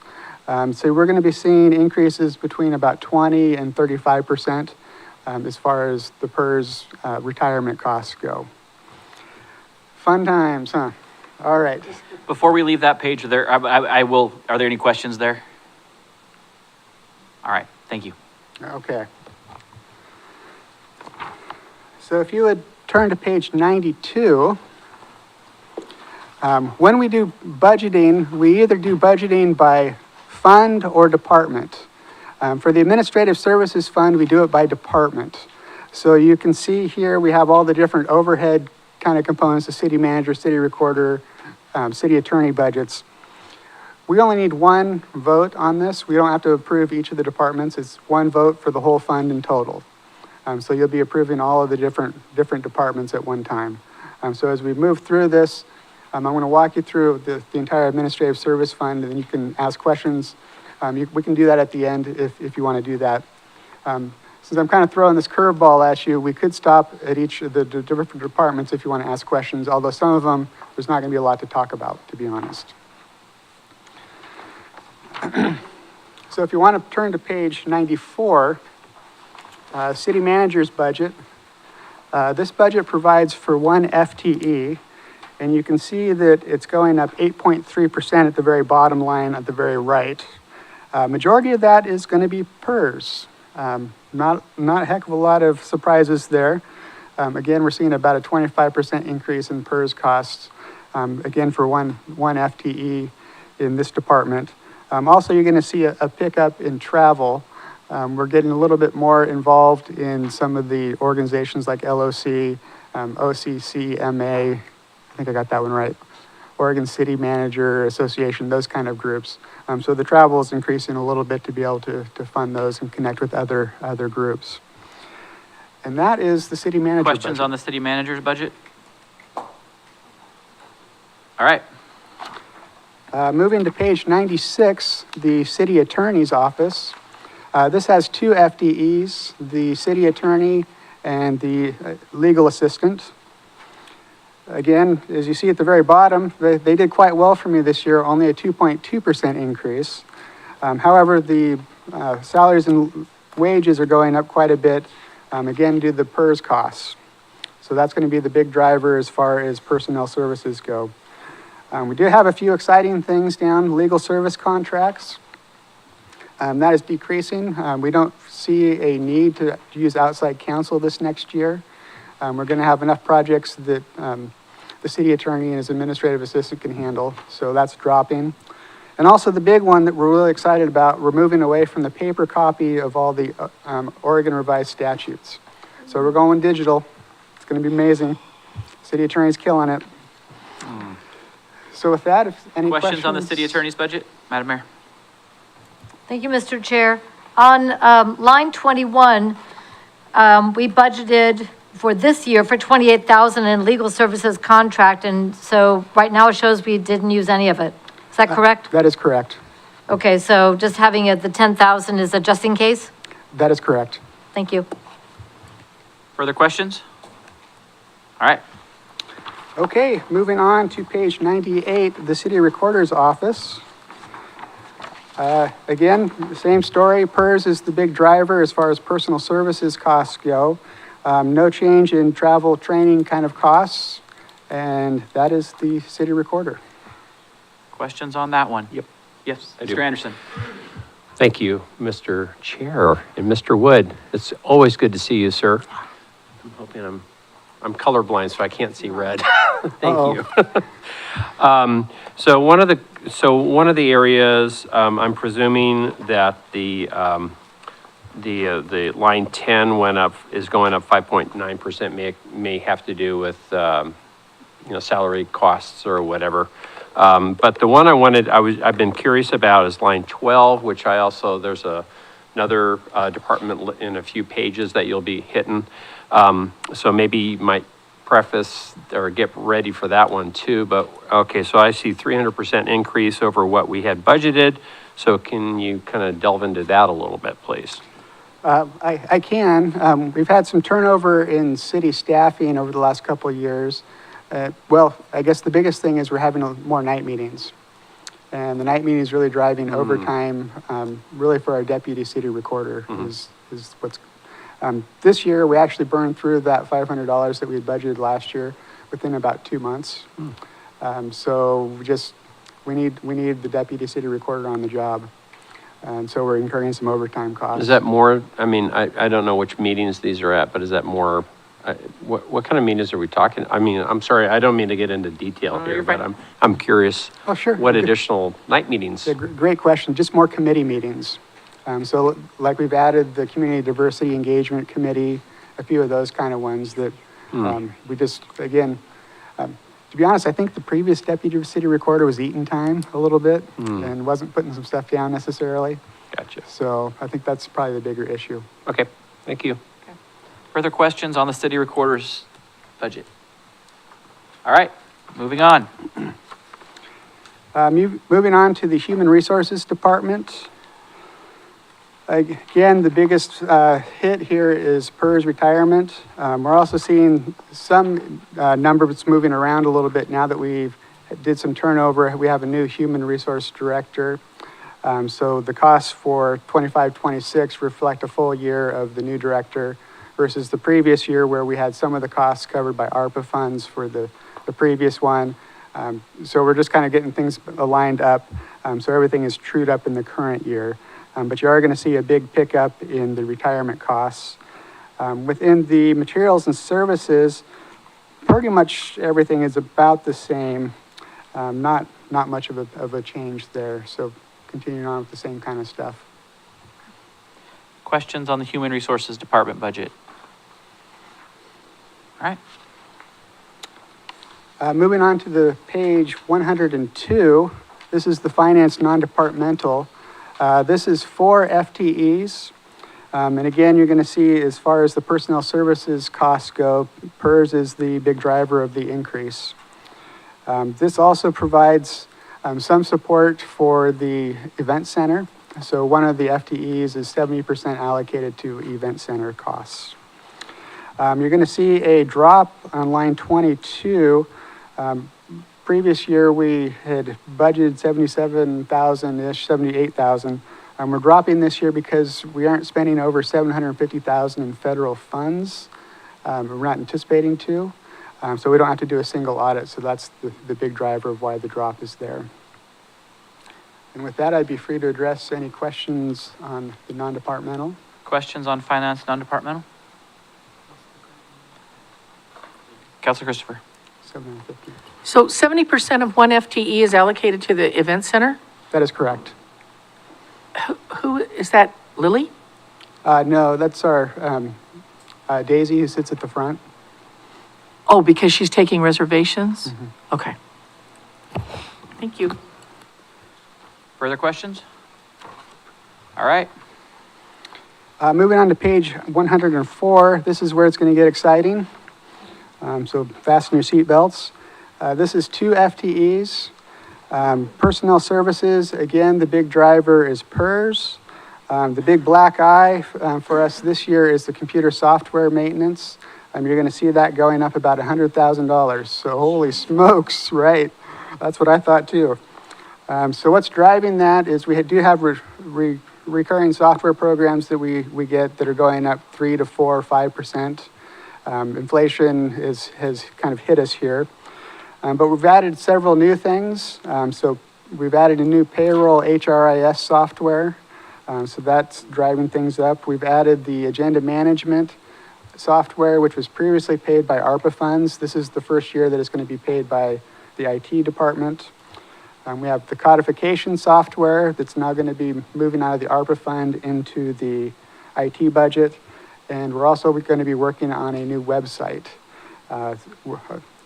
We're also we're going to be moving to a new record management system. If you've gone online and tried to get a resolution or ordinance through our existing system, very clunky, hard to find anything, not really super useful. We're going to be moving to the state's, they call it ORMS, it's a record management system. So those are the costs that are really driving up that software cost. As far as the hardware goes, we're going to be upgrading our camera server. I don't know if you folks have known, but we added a whole bunch of cameras in the parks. Yeah, it's good. Yeah, it's good. It's good. It's a good thing, but we're going to need to get a new server to be able to support that because we're kind of at the server's max with all the cameras that we have in this building and the parks. So that's in there. We're also going to be doing a new backup server. The server that we've had since, well, an incident that we had several years ago that I don't like to talk about. So we're at the point where we need additional data storage. Then we're going to continue on. We haven't been doing a super great job of upgrading our desktops in the last couple of years. We've been busy with other projects. So we need to get back to the point where we're looking at some of the desktops that are probably 7 to 9 years old at this point. We're also going to be looking at some of the police computers. There is a CJIS, Criminal Justice Information System requirement that we can no longer use Windows 10. Some of our computers may not support Windows 11. And in that case, we're gonna have to obsolete those, scrap them, and replace those. And that is the big excitement with information systems, and I'm sure there's gonna be some questions. I can feel it. Counselor Starr. Thank you, Mr. Chair. Mr. Wood, my first question is, just looking at the intergovernmental IT agreements, I noticed that those haven't changed from last year to this year in terms of what we're charging for that. But yet we're paying an increase in costs for personnel. And I would assume it's our personnel that's carrying out those intergovernmental agreements. Why are our agreements not increasing in price to keep pace with our personnel cost increases? Excellent question. We do each contract on a year basis, and at the end of that year, we do update it for the current costs of our employees. The problem is, when we bring on a city, there's a whole bunch of work up front, and then they get onto basically maintenance mode. So there's just not as much requests coming from those cities for support from us. So that's why the number's remaining flat. I would love to say that, we can bill them more, and we are billing them more dollar-wise, just less hour-wise. They just, like I said, we get them basically to the point where they're pretty much standalone, and we're only there for projects or emergencies. And then my shocking, only 2 questions on this one. The new server for the camera system, I thought that was part of the ARPA package. That was, I'll have to get back to you on that one. I know we did get a server for the parks. It may just be for the cameras internally then. I'll double check. Good question though. So is it, can I follow up? Thank you. So do we still have opportunity to use ARPA funds for that new server? We don't at this point. So we just missed out on buying a new server with ARPA funds for that Potentially, yes. camera system? Yes. I'll have to double check. You're right, we did buy a server for the cameras. So I think this server must be for the internal cameras that we have here. Okay. But yeah, we didn't lose any ARPA funds because we didn't have that server necessarily dedicated to that. And I just thought of one more, sorry. I lied. I mean, surprise. So I guess if we don't have any more ARPA funds, if there's a need for any additional cameras, would that come out of this budget or would it come out of a different budget? For the hardware? For the parks. Yeah, for the hardware, it would be this budget. Do we need any new cameras? I'll take that. Would that be, So, I'll take that.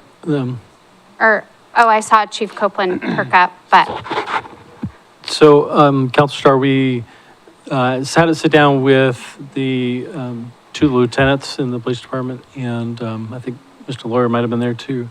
But, and the purpose was to come up with a master plan for that. So the first part of it was to take our annual costs, or the 5-year cost of those license fees and divide those up each year. And then also to come up with an amount where we could expand the system incrementally each year. So we're kind of in the process of coming up with a master plan for that. And we're in the step where the police department is going to identify locations. And I think I might have shared a couple months ago that their first preferred location would be leaving Kaiser Rapids Park with an LPR versus there's a couple parks where people have asked about it. And so what we want to do is chase the data on how to pursue our enterprise camera system, whether that's for LPRs or whether it's cameras in parks. So do we have any current recent data of any park issues? I mean, I'd like to hear about it if we need it. If our parks are being damaged or we have crime, I'd like to hear if there's any recent data. I don't know if that goes to you, Mr. Lawyer, or Chief Copeland.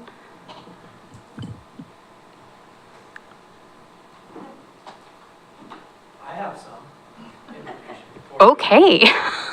No, we just, over the last couple of months, we've been hearing that Ben Miller Park next to, Flying Creek Middle School and Weddle Elementary School, it's, the light's on. Lights on. I can talk louder if you want. Yeah. Well, and so, I think, City Manager Brown said that one thing that we really identified was an LPR out of Kaiser Rapids Park would be super helpful. The other park that we're looking at is Ben Miller Park. You good? He can't hear you, so I don't know, maybe, does the other mic work? I don't know. Take two on another mic. Oh, he says it's good now, so I guess you can go back.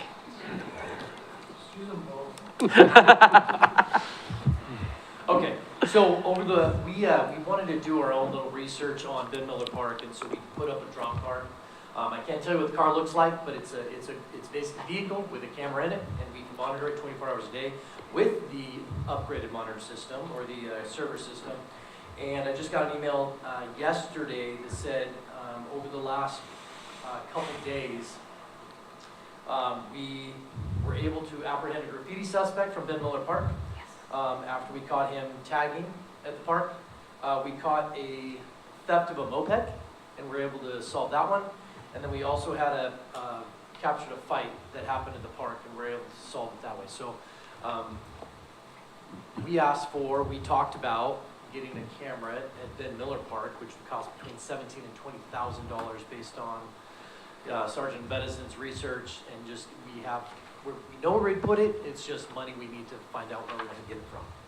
So the two ones that we really would like, maybe not this year, in the future when money comes available, would be the LPR out of Kaiser Rapids Park, because we have a lot of license plate reader, which it does two things. It captures a lot of different things, but it also will capture license plates coming and going from the park.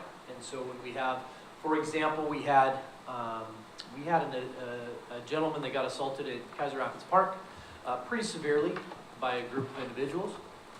We knew what the vehicle looked like because he told us, but we just didn't have a license plate. So that would have helped us capture the license plate and be able to track that person down. We also have tons of thefts, as you guys know. We've talked about this lots before. We have thefts, and we have people spinning out in our gravel parking lots. We have all sorts of fun things that are happening down there that we just wanted, hold people accountable for, and that would help us do that. And then Ben Miller Park, which is a local resident. I mean, we've talked about that area a lot recently, it seems like. Just be able to capture the activity that happens in the park, mainly associated with the school activity after school to coming and going. So those are the two that we really like. How much is the LPR? It's a great question. Probably, I don't know. I could send a quick text and get back to you. That'd be great. Thank you. And that would go in here, but none of those two items are in this year's budget, even though we know they work. Okay. Thank you. All right, Mr. Anderson. Thank you, Mr. Chair. You mentioned something, Tim, about hardware replacement, like laptops, I'm presuming, that sort of thing. Just curious, do you have a kind of everything kind of set up on like when things are coming due, which I presume you may have, but I'm just curious about. You got kind of a list of everybody's laptops. Is okay, we're going to need to replace the Chiefs or whatever in a couple of years. Well, good question. The initial answer I'll give you is we ride it till it dies. That's been kind of our thing with a lot of computers. The idea is typically you can't out-type a dated computer. So there's really not necessarily a big reason to upgrade someone who's maybe just taking a payment or occasionally looking at the internet to look up information. Mm-hmm. Having said that, if there's people that are very much data-driven, doing a lot of CAD work, GIS kind of stuff, yeah, we're probably looking at their computers every 3 to 5 years. Everyone else really kind of got about a 7 to 9-ish year cycle, unless there's something like the CGIS, where all of a sudden, oh, geez, we got to upgrade to Windows 11 to continue to be compliant. But we do keep, if there's people complaining, oh, my computer's really slow, we do investigate and we resolve those. But if there's not a need for speed, We're not just going to arbitrarily replace something. Thanks. Any other questions on this budget? All right, thank you. Moving on. Just a follow-up, I did get pinged that it is the camera server for the cameras within this building. Basically, we're going to be upgrading that because we want to add more cameras in the lobby. We have a cheap system in the lobby that isn't very effective. It's not integrated into our main system. So we're going to get a new camera server, be able to network everything together, so we'll have better access to that. So it is 2 servers, one for the parks and then one for all the stuff here. What was the cost for that?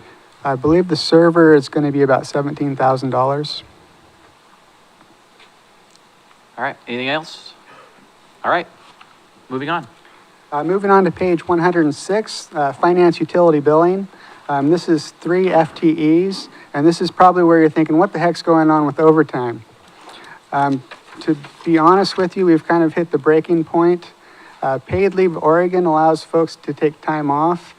We still have to pay them while they're on paid time off. This is kind of driving a situation in this group where 2 people just aren't enough to cover 3 positions. So that's what's really driving up the overtime. We've had some health stuff go on over the last year, last several years, as you can see that the trend is higher than what we typically had budgeted for. This group used to be 5 people, 5 employees when I first started. When I came on, we added the online bill pay, and that really got us down to about 4. Some internal efficiencies really around credit card processing, that kind of stuff, really kind of got it down to about 3. We're probably a little bit on the light side as far as staffing goes, but it's really only an issue when someone is out for an extended period of time. And that's really what's driving the overtime. Beyond that, again, you'll see that the retirement is driving up the costs, the PERS, postage, printing, contractual services. That's all the stuff associated with online bill pay, credit card payment processing. We do get a fairly decent rate as far as credit cards go, being a utility. However, we are seeing more people move to electronic payments over cash or credit, cash or checks. When I first started, we would get maybe $50,000, $60,000 of cash every month. During the COVID time, we got down to about $5,000 in cash a month that would flow through our hands, and we're back up to about $10,000. So it's crept up a little bit, but that's just the changing dynamics of credit cards. We are looking at switching the online bill pay provider. We have an option that we can move to for about the same cost, but it'll give us more functionality, things like being able to text and do a text bill pay kind of thing. So that's become one of the most requested things that we get as far as utility billing goes. With that, I'd be free to address any questions on this. Questions on this one? Chief, I'm sure you're very thrilled to talk about utility billing. Yeah, I just want to get back to you on, maybe this one works, I don't know. But I just got a text back from Lieutenant Nelson who said for the LPR license plate reader, Kaiser Rapids Park would be somewhere between 15 and 20,000 with pole camera installation, about $110 a month for the service to have the camera up and running. Thank you. Thank you. Any questions on utility billing? Oh, I have one.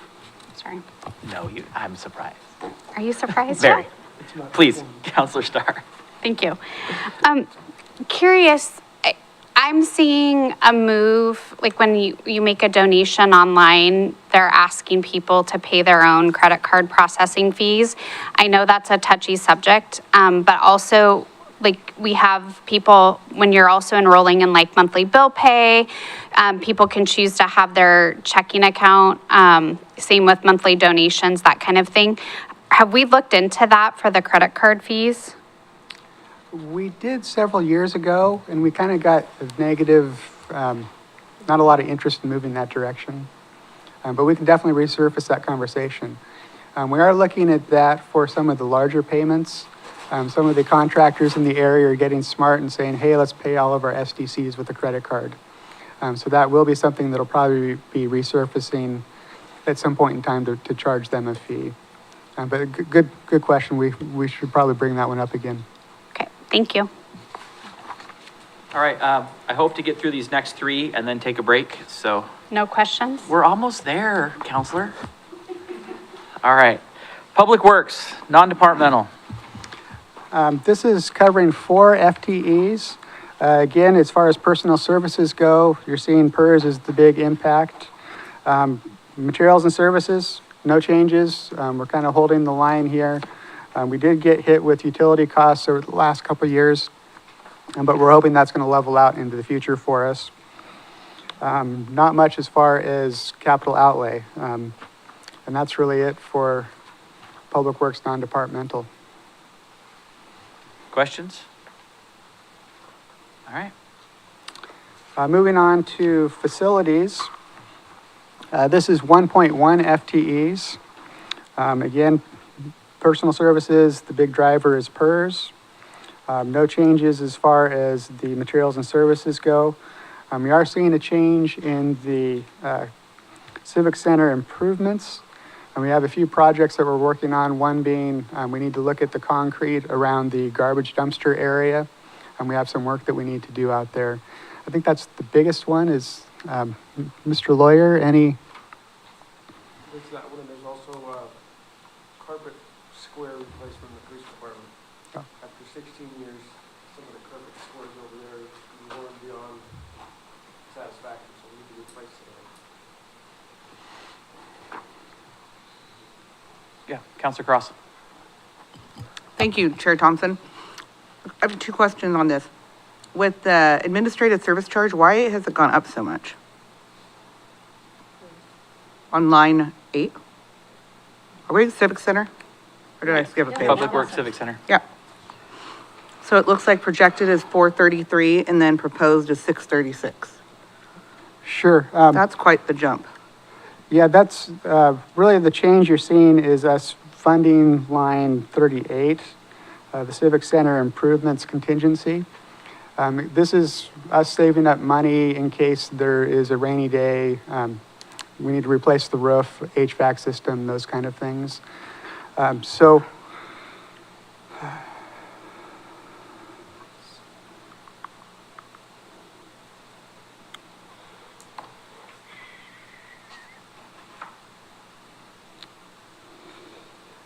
Yeah, so if you're looking at the projected line, on line 38, we don't have anything because we're not spending any of that contingency during 24-25. So that kind of rolls over into the next and it makes that charge at the top a little wonky. I don't understand. Like, I need layman's term. All I see is the $200,000 from 433 to 636 on line 8. Line 8. At the top. Yeah. So that is basically the summary of the charges for the current year. So that's what's getting billed out to the other funds. How are we that up? Like, we just, but like, oh, it's the revenue? Yeah, it is revenue. Thanks, Jane. Okay, and then why, if we're saving for rainy day funds, but we're not using anything? Correct. Okay, I just hope we get microphones in the next year. Good question. Actually, that's a good point. Right, I'm just saying, Tim, we're on year 3. No, I think our microphones are good. I think it's a different part of the system that we're having some issues with. We are meeting on Wednesday. Well, we received a proposal to replace all the sound equipment here, and we kind of puked on ourselves a little bit when we saw the dollar amount. So we're going through the process of the whole quote was $1.3 million to replace everything in the city, and that kind of made us all freak out. To replace all of the audio visual equipment throughout the city hall. Was that a quote? Right, that's from exactly what I thought too. So we're working on getting additional quotes. We're going to be meeting Wednesday with the folks to start working on alternate process, looking at different solutions. So we are aware of the issue.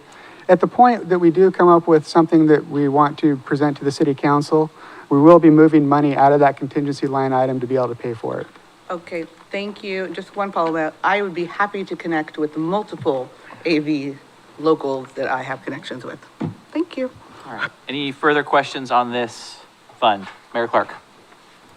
Kind of following up on the Civic Center improvements, do we have either a sinking fund for this facility, and I don't know if it's here or someplace else, and two, you identified two things that need done. Do you have like a list that's going on projects that you anticipate so that you've got a list? Can we see the list of what you know is coming down the pipe for this facility? Like the lights, like microphones and things like that. So the answer's in front of us. Yeah, we have a list going. I do have one that I look at periodically and add to. But the sinking fund really is that Civic Center improvements line item, that 700,000. So, follow up? As you and the team are looking at this facility, which is heavily used and well-loved, and you're anticipating projects that are going to be needing to be done, are you doing that kind of 5+ year look to anticipate what we may need to be able to get done? And can we see that maybe in the next budget of this is where we anticipate going with this facility? Absolutely. Thank you. Councilor Duran. I was under the impression we did buy some chairs this year for the Civic Center. Did that not get spent? When we get to the event center, we'll talk about that one. Okay. Yep, that's the plan. All right. Further questions on this budget? One more to go, Counselor. One more. We can do it. I saw the eye roll. All right, Mr. Wood, one more. We can do it. I think he jinxed us. They started asking all these questions. And they're hard questions, too. Okay. Final page, general administration. This is kind of the junk drawer for this fund. This is where we do all the office supplies, that kind of stuff. You can see line 16 has a fairly big increase. We're really anticipating that inflation's going to hit us, paper costs, office supply costs. Postage printing, I'm hoping that we've increased enough. We are seeing more people move to online, receiving things online instead of going through the post office. So hopefully we're okay there. City council expense is going up. You folks seem to be traveling more, more interest in going to all of the LOC conferences, that kind of thing. So we've increased that. Plus, I took a look at what I anticipate the cost of those conferences will be, and they are starting to increase a little bit. So the other line 24 and line 30 is our insurance. I'm hoping that that's going to be enough of an increase. Unfortunately, this year we're seeing the impacts of inflation hit insurance rates because the cost to repair, replace things is increased significantly. Also, every 3 years, the city gets appraised. So they go and physically look at our assets and say, oh, that's really worth more. So we're probably going to get hit from the appraisal process as well. With that, that's the general administration, and you get one question. Mayor Clark, for the question. And then Councilor Cross had her hand up. Uh-oh. So we purchased the property, the Utah property. Are improvements, changes to that property included in this budget? They are not.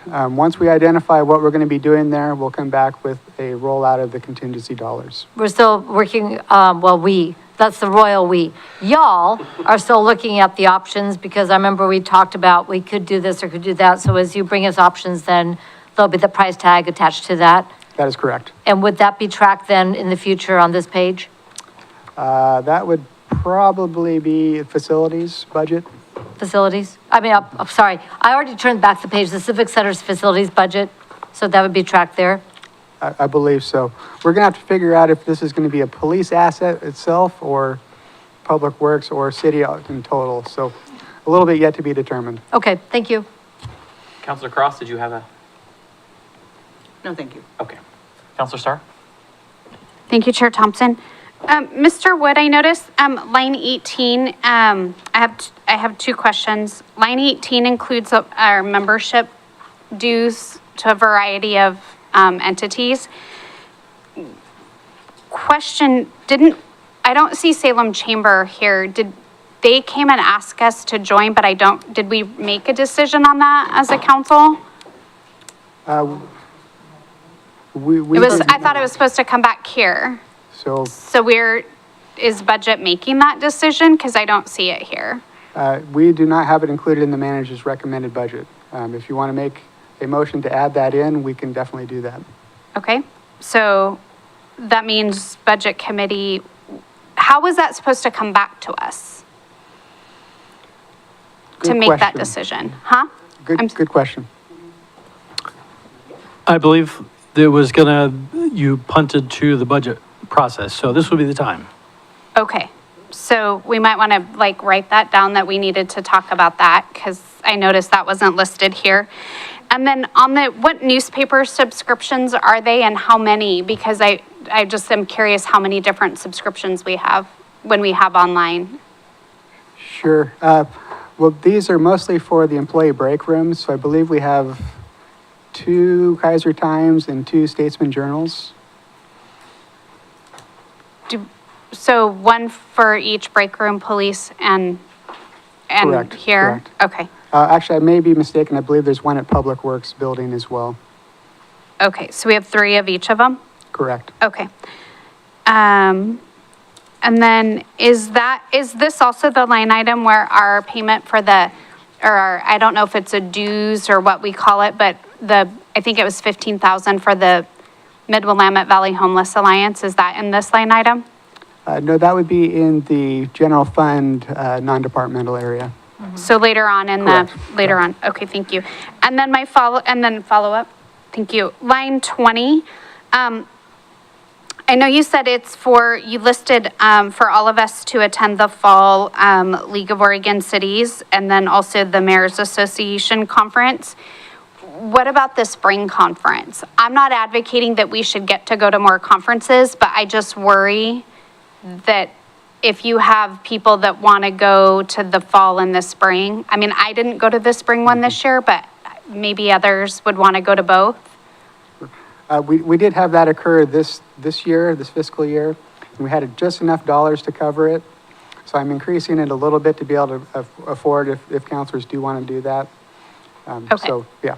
So just making that clear that Correct.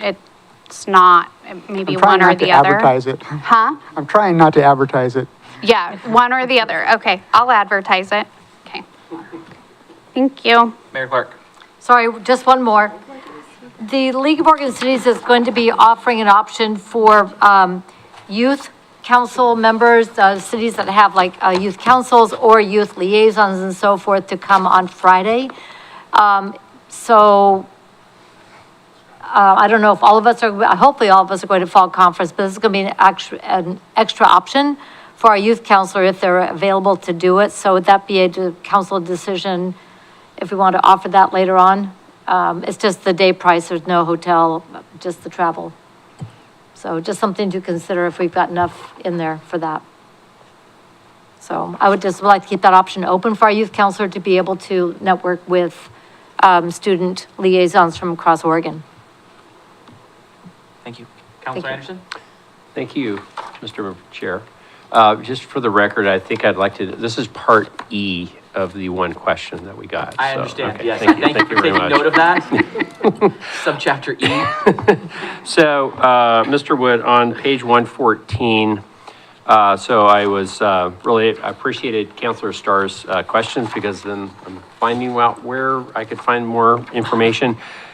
Can you, and sorry, I'm evoking Jerry McGee perhaps here at this point, but can you, what are we spending $1,500 with the Ethics Commission for? I'm curious about that. Bribes. Do we know, or can you answer that question at this time? Well, they bill us annually. I think every city is required to contribute to their, yeah, I know. Really? Right.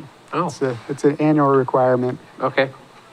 Well, just as someone who is a registered lobbyist, they don't charge fees to register, so, no, they don't. But I was just curious about that, so did not know. Thank you. Yeah. Mm-hmm. Your lunches. So there are no subchapter F question?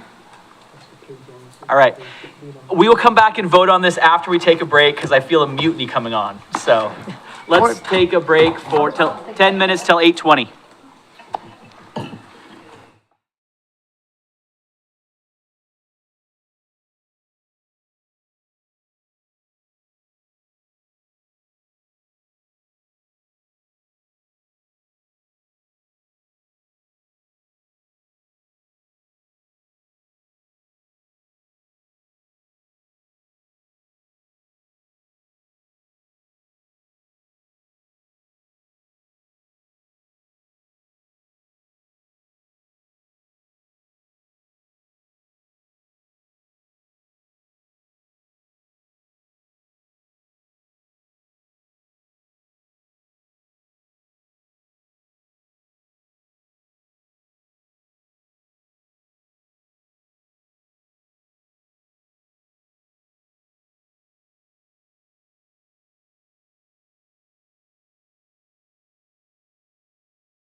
So we'll waive this. All right. We are back from our recess, and I think where we left it, we need a motion to approve the Administrative Services Fund. Mr. Vice Chair. I motion that we approve the Administrative Services Fund. Second. Okay. It's been moved by Counselor Duran and seconded by Counselor Kohler that we approve the Administrative Services Fund as presented. Any further discussion? Yes, ma'am. So, oh, were you gonna? No. Okay. So was this the place where if we were going to have a conversation about the Salem Chamber membership? This would be where it would be added in. It was something that the council wanted to put through the budget process rather than just make sure the money was there. At least that was how I understood it. So I'd like to hear from other people. I'd like to go ahead and move to amend to add the Salem Chamber membership to our memberships. Would that be here or would that be an outside service request? That would be here. Here? Okay. That's what I was asking. No, 3,000. And how much are they asking? 3,000? Okay. Because it was 3,000 because of the size of our employees, our staff number. Ms. Martin. That was my question is what is the advantage for the city of Kaiser to be a member of the Salem Chamber? And are they a member of our, I guess I'm just curious. Who they? I'm curious if the Salem Chamber is a member of our Kaiser Chamber of Commerce. No. Yeah. Okay. I guess my question is, what is the advantage of us being a member of the Salem Chamber? So when Jackie Roche came, actually it was Tom Hoffert came and made a presentation. And so part of it was that a number of us on city council are already attending Salem Chamber events for the network and also to understand, since we have a joint economic base between Salem and Kaiser, some of the workshops and presentations they do are advantageous for us to be a part of and learn more about what's going on in our larger region. The other part was the opportunity for marketing for our event center. That would be then included in that membership, so they'd be able to take advantage of the marketing opportunities through that as well. There were some other benefits I felt for Kaiser's presence, especially understanding our position in our regional economy and economic activity. We have more businesses relocating to Kaiser, locating in Kaiser. We want to make sure that we're at the table because if we're not talking for Kaiser, nobody else is going to. So it was just a question to put out there if there'd be an advantage if we wanted to do that.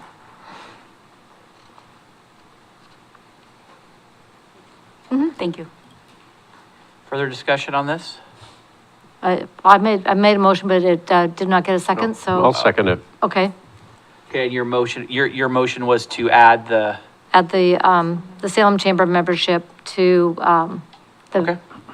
the city memberships. It's been moved and seconded that we add $3,000 to the appropriate line item.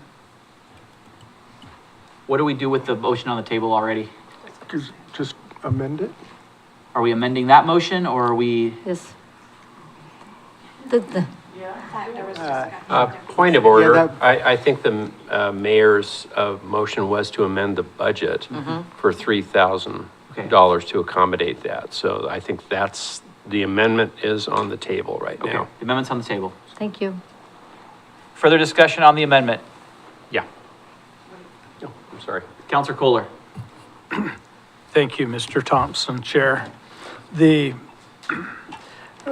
question that I have, I guess, is the same question that I had when they came and presented to the council was, I think as a member of the Kaiser Chamber, I already have some rights and some advantages and able to attend a lot of their things. Is that not true? Not the Salem Chamber. It's different. Mr. Chair? Madam Mayor? As I understand, since it's a separate organization, we can go as guests of members, but we don't have any rights or access other than that as a guest. So for example, I get invited to sit on panels and so forth if they would like Kaiser Voice for a particular issue. But, no, we don't have any membership, rights at this point. We're not members. Am I missing the point of the question? Follow up. Yes, sir. So I guess I'm not seeing a lot of big advantages for $3,000. I mean, how much do we spend on Kaiser Chamber? It's a lot less than that. And I'm just not seeing the big advantages of doing that. So I have a hard time with that. Councilor Anderson, or Mr. Anderson? Thank you, Mr. Chair. Mr. Chair. So having been in a prior life a longtime member of both chambers of commerce, Kaiser and Salem, as well as a past officer of the board for the Salem Chamber, the advantage that I think for for membership in the Salem Chamber, it does provide great networking opportunities, but I think making a better awareness about this, what we're trying to market, not just Kaiser, but the event center as well. I think there's a great deal of advantage to that. Salem Chamber is a separate organization from the Kaiser Chamber of Commerce. They are obviously mutually connected because they're local chambers of commerce, but Kaiser represents Kaiser, Salem represents the Salem area. Salem Chamber is also one of the largest chambers of commerce in the state of Oregon. And I just think that it presents us with a great opportunity to market our city. And I think it's a great idea in that regard. Certainly the mayor and other representatives of Kaiser can participate if they're called to take part in public policy meetings or what have you. But there also would open up some marketing opportunities to say host greeters for a Salem Chamber. And frankly, this is a regional area. And so from my perspective, I think it makes a lot of sense for us to open this in that regard. So that's why I seconded it and supported the motion. Further discussion? Councilor Cross. Wonderfully said there, Mr. Anderson. I'm a huge supporter of chambers. I think that you get what you put into it. So I'm in support of this motion. Yes, sir. Mr. Lyon. Thank you. What particular opportunities do you think could actually come out of it by being a part of the Salem Chamber? What do we expect we could get from that here in Kaiser? Which one of you wants to take that? I'm happy to take that. Thanks for the question. The marketing opportunities, I think, is the ability to make folks more aware of what we have to offer in Kaiser from the standpoint of our many amenities that we have here, some of the programs that we're considering funding. But also as a member of an organization like that, they do have marketing opportunities, like, as I mentioned, hosting chamber greeters there. That is actually one of the largest and best attended event that the Salem Chamber puts on, even more than their monthly forum lunch meetings, honestly. So it's the ability to bring folks here, not like month in and month out or anything like that, but just be able to host folks here, make them aware on site in terms of what's available to them. So I think from that perspective, and then You believe this to be like a bilateral relationship? You think that would it would come back on us? It just seems to me like we'd be spending money just kind of showing up and sharing in other people's problems, if I could be so forward. But if you seem to think that there's a decent amount of return and it was a clear enough benefit for us, but I'm not quite seeing it. Mm-hmm. Yeah, no, okay. I definitely get your perspective. I think by joining an organization like that, I think you're supporting an organization that does an exceptional amount of good amongst this, not just Kaiser, but this greater Salem Kaiser community with respect to promoting and supporting and economic advantages for this entire area. And so I think we're part of a greater area here, and joining an organization who is doing some really good things in that regard, I think is a good thing for the overall business community. Thank you. Mm-hmm. Thank you. Councilor Christopher. So it's renewable. I mean, it'll come back again next year, right? So we could try it for a year and see. I mean, I'm on the fence. I don't know. It's a lot of money. $3,000 is a lot of money. What do we pay for Kaiser Chamber? Huh? How much? About 1,000? It's about 1,000? 1,200. I mean, I really don't know. I'm on the fence, but I'm willing to give it a shot for a year and then revisit it next year to see if it's something we want to remain a party to. Yes, Counselor Cross, or Counselor Starr. Whoever you are. Whoever. Counselor. Thank you, Chair Thompson. So is this something that we can table until the non-departmental budget to That's a see good where idea. we are? Because I have to think that there's going to be other discussion points that, and I know I'm the one that brought it up, but I just made a note at this part to ask where the Salem Chamber membership issue came up. But I have to think that there are going to be other topics of conversation throughout our budget deliberations that maybe could impact our perspective on the $3,000 to join the Salem Chamber. For me personally, when I hear about the need for a camera in Ben Miller Park because of graffiti fighting and other things, and that a camera actually would make a significant impact now. For me personally, I tend to lean towards putting that money towards a camera. So I'm just wondering if we should pend that $3,000 budget item until we get to the end of our budget discussions and see where we are budget-wise. I think there might be some more things coming up that might impact our decision at this point. Mr. Wood, if I might, I like that idea. if we were to approve this $3,000 in this general administration fund, where would you take the $3,000 from? I would probably take it out of the ending fund balance for this fund. So you can see that page 112, line 32. So you'd reduce the 216 That's to correct. 213, That's correct. roughly. Okay, thank you. So what do you guys want to do? Do you want to vote on this now? There's a motion on the table, so I didn't withdraw it. somebody could make a motion to table the motion. I move to table the motion. I second it. Oh, we're getting deep into the parliamentary procedure book now. This is Jonathan's All right. So the new motion on the floor is to table the motion to add $3,000 for the Salem Chamber. Is there discussion on the motion to table? There's no discussion on table. Non-debatable. See, there you go. See, Bruce, I love this. Yeah, he's good. All right. All those in favor of tabling this motion signify by saying aye. Aye. Opposed, no. Motion is tabled. All right, great. So now we are back to the motion to approve this fund, knowing that at the end of tomorrow night, we can change it. So there's a motion on the table to approve this fund as presented, knowing tomorrow night we can change it if we need to. I almost hate to ask if there's further discussion on this. All right, there is not. All those in favor, please say aye. Aye. Opposed, no. Motion carries. All right, moving on.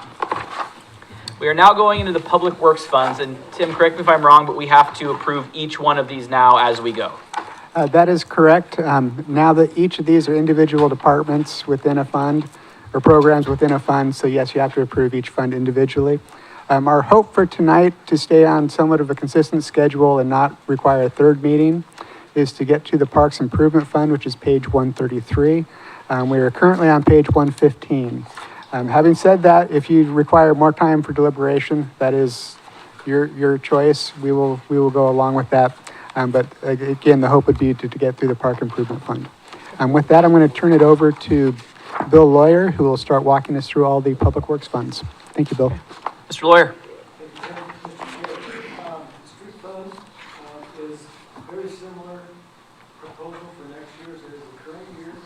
As Tim mentioned earlier in the meeting, one of the big changes is funding for the Vertical shown on line 58. That includes our original match, 50% of, 10% of the project, plus an additional. I don't think your mic is on. Hello? No, There you go. It was earlier. Eat it. Last year I ended up in the middle of it. Is that better? That was working? It's up to him. Let's see if he sticks Whether his, it's on not, video. oh, here he comes. Still not good. He's gonna make it work, so Okay, you do you. okay. Let me go back and say that I misspoke on the line, it's line 63 of the budget for the Verta Lane project. I should have put my glasses on so I could read the number better. That includes $1.7 million of additional match fund for the project, plus our original match of $322,000 for the construction phase of the project. There's two other phases of the project that are already done or that we funded. That's the design piece and the right-of-way or the acquisition piece. This is just construction. In addition to our additional funding, we received about $2.4 million in additional funding from the SCATS program. That's federal money, basically, to complete Verta Lane. The other real, I'll say, changes or differences is on line 25. You'll notice a transfer in from the Transportation Improvement Fund of $400,000. There wasn't enough revenue in this fund this year to fund Verta Lane. So I'm proposing a borrow from the Transportation Improvement Fund of $400,000 to be paid back over maybe 5 years, hopefully not that long. That allows us to get the completion of Verta done and also spreads the hit over a longer period of time so we don't take a large hit next year in the street fund to reduce doing, say, street resurfacing projects. And from there, I'd be happy to answer any questions. Questions on this fund? All right, Mr. Vice Chair, is there a motion to approve this one? I motion we approve the street fund as presented. Oh, If I may, I think one thing I know is coming tomorrow night, or Thursday night, depending on the timing. There is an outside budget request included in the packet for this year from the Traffic Safety Bikeways Pedestrian Committee to include $29,000 for green bike lane markings, okay? It's not paint, it's another material, so I won't say paint, but green markings. That is not included in this proposed budget. The primary reason for that is I don't see that as a need or a must-do item, and when we have to borrow $400,000, it doesn't make sense to me to propose to spend money on things that aren't have-tos or must-dos. If the committee decides they would like to have the green markings put down, then we'll just have to make an adjustment in here. It would probably be in the capital improvement section of the budget. Reallocate some funding from there into the contractual services line item to pay for that green marking paint. I bring that up now because you're going to vote to approve this budget, and I want you to have that information and think about that before you approve it. thank you. Counselor Christopher? So my question is, the $400,000 that you're moving from the Transportation Improvement Fund, what are we giving up for that to go? Nothing. Okay, That Transportation Improvement Fund is, those funds are generated with transportation SDCs, and that's just sitting there, primarily waiting for ODOT to come along and say it's time to widen the on-ramp on I-5. And then some other projects that are identified in the current transportation systems plan that haven't made it to the point of design and construction. The update, well, I hope the update of the transportation systems plan will include and I won't say enhanced, but more projects eligible for transportation SDCs so we can use some of those funds. We're very limited right now on where we can use that money. So it doesn't take away from anything because there's nothing planned to use for those dollars right now. okay. Thank you. Ms. Wilson? Thank you. On line 68, unanticipated expenses, there's proposed budget for 200,000. Yes. What are you expecting for that? Or what, I mean, unanticipated, so what is the idea that we need? That's another term for contingency. I've talked about this before. We can't have two contingencies within one fund. As an example, in the current fiscal year, we used unanticipated expense line item to fund the manhole repairs on River Road. Okay, so there's an example of something that came up after the budget was adopted, identified as a need, I will say, not a want, but a need, and that's where the funds for that work came, where the bulk of the funds for that work came from. So, I mentioned the green markings of the bike lanes. That's the line I would recommend that come from if that's something the committee chooses to move forward with. Yeah, Counselor Starr? Thank you, Chair Thompson. To follow up on Ms. Wilson's question, you mentioned the manhole covers, but that doesn't, I don't see that where it's there's no number on the projected column. That's because those costs were actually allocated to the street resurfacing line item. There was a Okay. budget adjustment that was done that moved the money from Got it, okay. unanticipated into the street resurfacing. Got it. Thank you. Further questions? Counselor Kohler? Just point of order, I think we had a motion He without a made a second. motion, it We was not can't- seconded. And, but we haven't, we immediately went into the discussion, which I think you need a second before you can have a discussion. Fair enough. It's up to the chair to I mean, I could have said it died for lack of a second. The motion could have died for lack of a second. I didn't give it a chance. All right. Are there any, I blame Mr. Lawyer for knocking us off track on that one. Second. Mayor Clark? I was just wondering on page 118, line 45, if the parade traffic control is a duplicate from page 144, where we've moved that over to, I think, TO, Wait, was it where? TOT? Wait, where are you? I'm on page, it's on page 118, 16, sorry, 116, my bad. Better glasses. 116, line Street 45. fund, yeah. Line 45, parade traffic control. Oh, okay. But it's also on page 144 TOT, parade related cost, $2,000. Is that a duplicate? Did we move all that over to TOT and this needs to be zeroed out? Do you believe those are duplicates? Yes. So would you recommend then deduplicating by removing it from this fund? Deduplicate. Dedupes. Dedupe. I think the motion would be just to eliminate them out of this budget since they're already in the other budget. Okay. Leave it in tot? Yeah, it's already Correct. been moved over, and apparently we've done that and somehow got back in here, snuck in. So, okay. All right. Is there a motion on this budget? Counselor? It's the same. Second.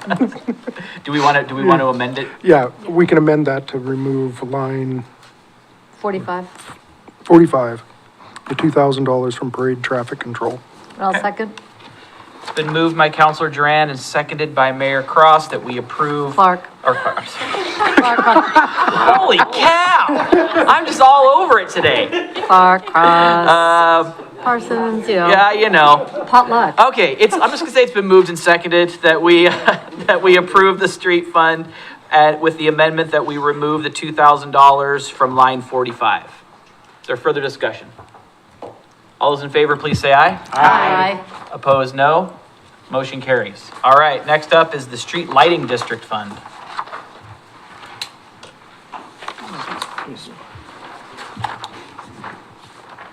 I'll go ahead and take this one. Street lighting district, as many of you know, we have over 200 different street lighting districts throughout Kaiser.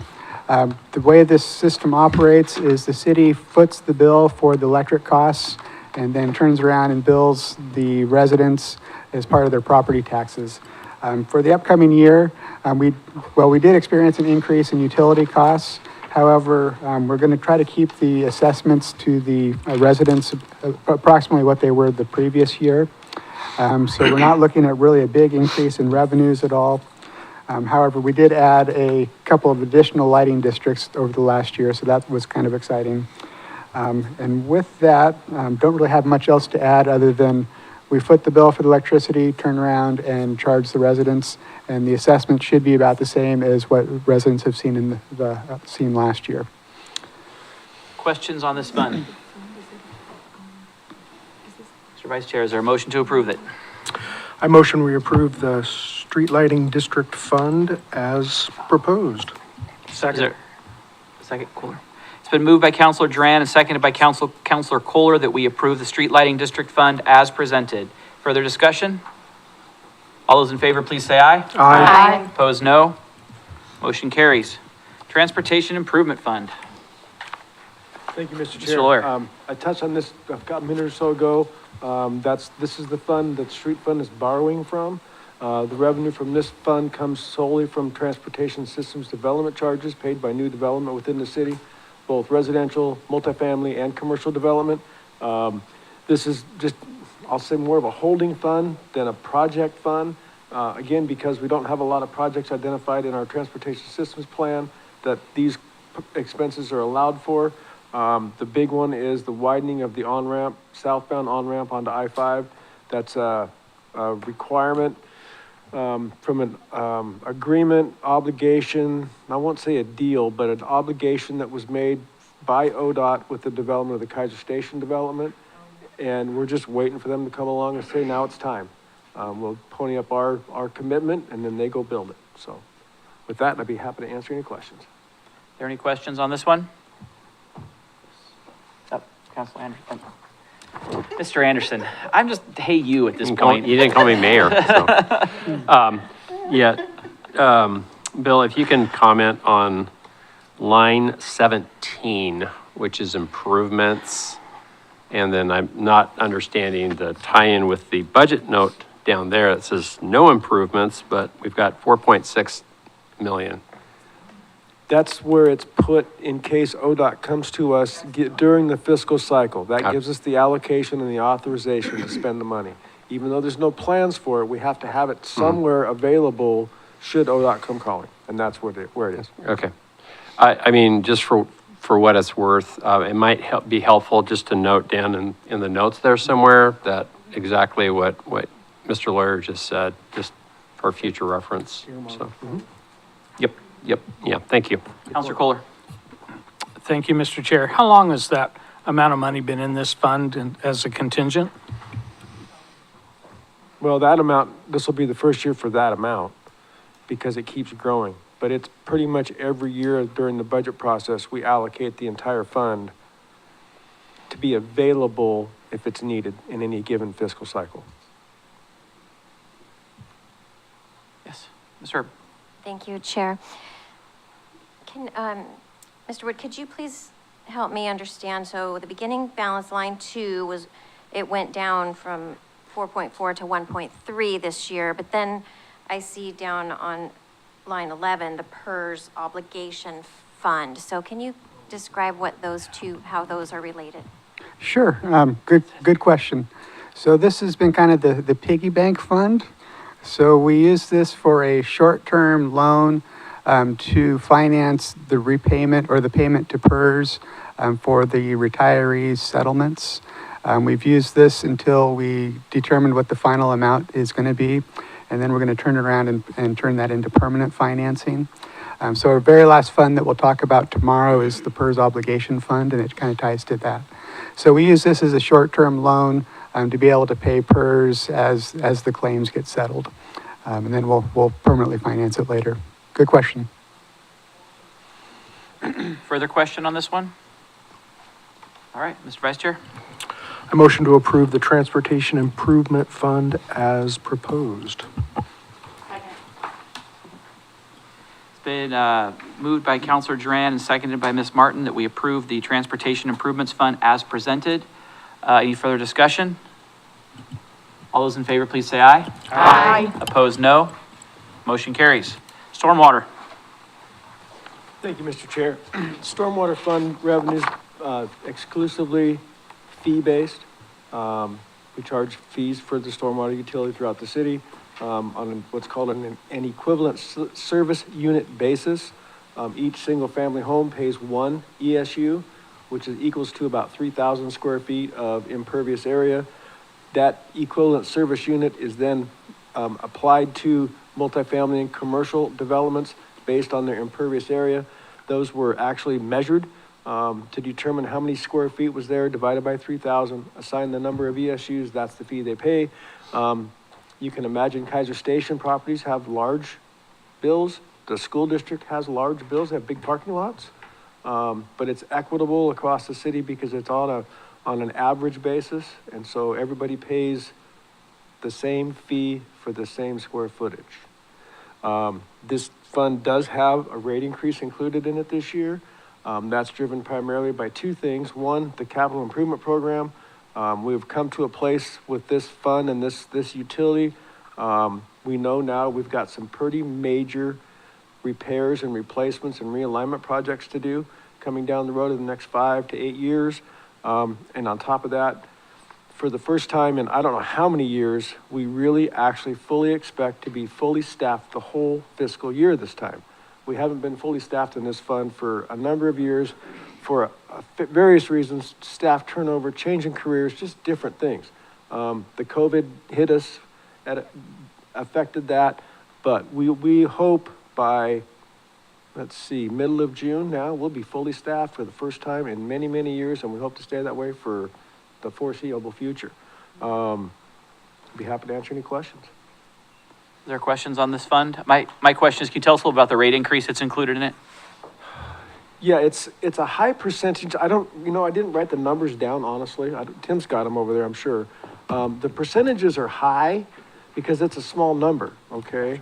The dollar amount, the actual dollars is very small. I'll let Tim give you the details on what those numbers actually are because I unfortunately would fail to write them down. Sure. So right now, the rates haven't been updated since July 1, 2020. So we're about 5-6 years out now from the last time that we've seen these index.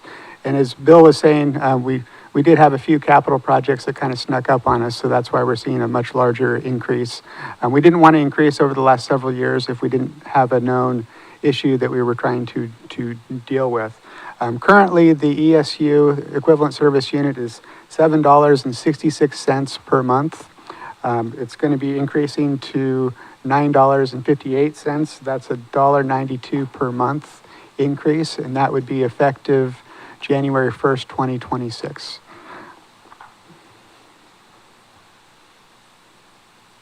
Questions on this one? Oh, sorry. You said yeah, so I was looking at you, so. Counselor Starr, you should be. Thank you, Chair Thompson.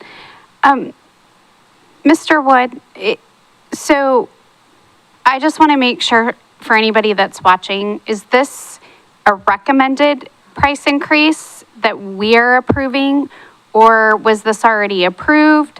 And what's it going to look like on the water bills for our residents? Sure. So at this point, the city council has the authority to approve the rate increase. So that will come back to the city council at a future city council meeting. What we're telling you now is this budget is based off of that rate increase. It's made the assumption that yes, it is going to be approved at a future city council meeting. If it's not, we'll have a couple things that could happen. We could amend the budget, or we could just recognize that we're going to have a shortfall. Can I have a follow-up on that? So I think I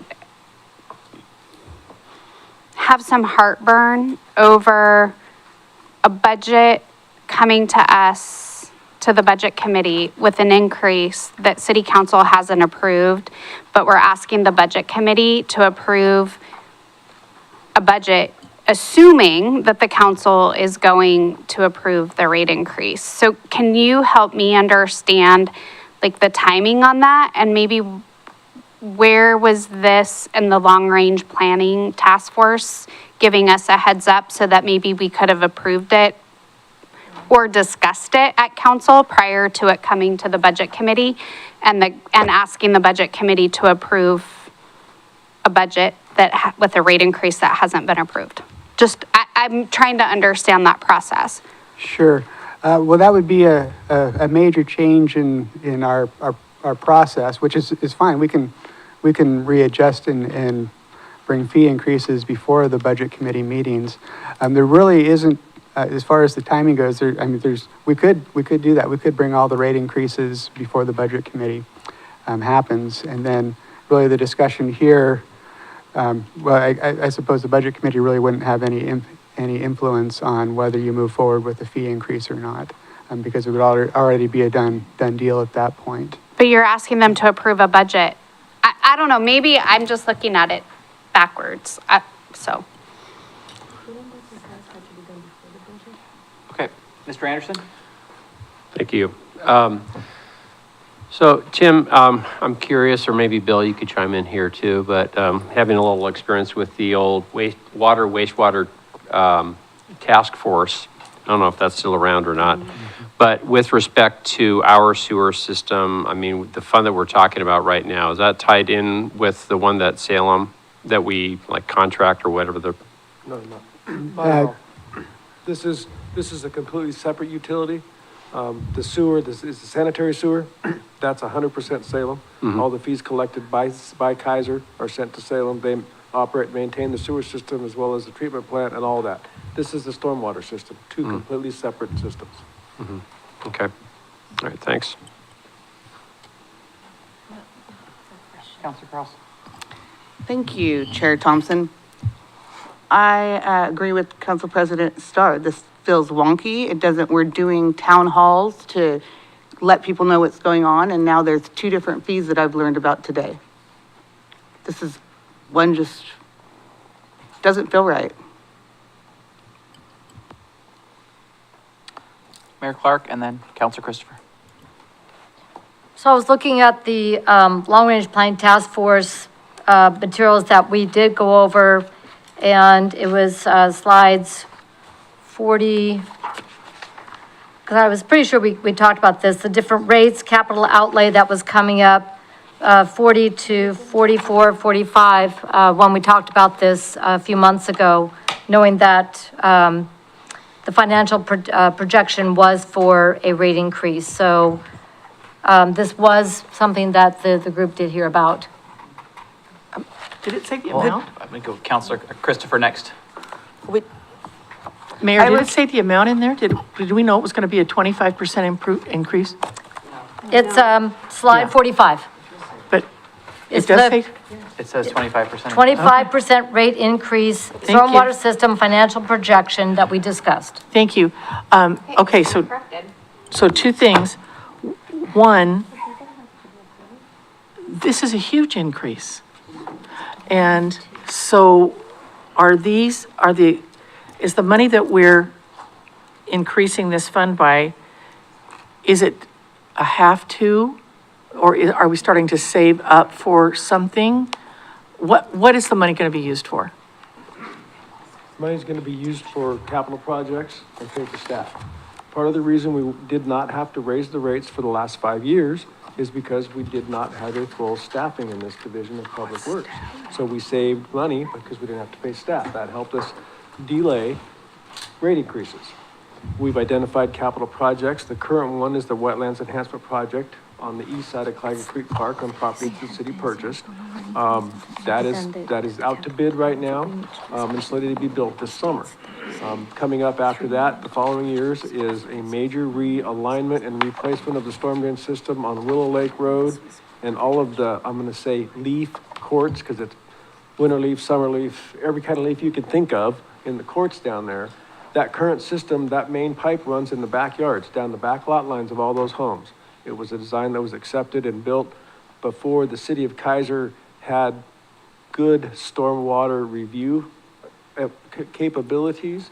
It's pipe that was installed incorrectly, a kind of pipe we don't use today because it fails. And it's going to need to be replaced. It's about a $5 million project overall. And so we've identified doing it in phases at about 1.1 a year. And after the wetlands, that's next on the list. So while the rate increase is a high percentage, as I mentioned earlier, from a dollars and cents standpoint, it's a low dollar annual cost. It's about $15 a year per home. I know it's still $15, don't get me wrong, but that's not a large number over an annual basis. if we don't generate the revenue in this fund, we're not gonna be able to replace those pipes, and we're gonna have a real problem when it begins to fail, because we can't get back there to fix it. It's difficult to repair to begin with, and access to those backyards is not impossible, but very, very, very difficult. So. Thank you. I'm gonna go to, At some point, it's gonna catch up with us, is what I'm getting to. we go to Counselor Kohler and then Counselor Cross. Counselor Starr. Okay. I was on a roll. I had like 3 in a row. Thank you, Chair Counselor Kohler. Thompson. There's a couple of things. One, I appreciate that we're able to discuss it in a budget committee where we have a lot of different people here to talk about it. We have elected officials and we have people that are members of our electorate.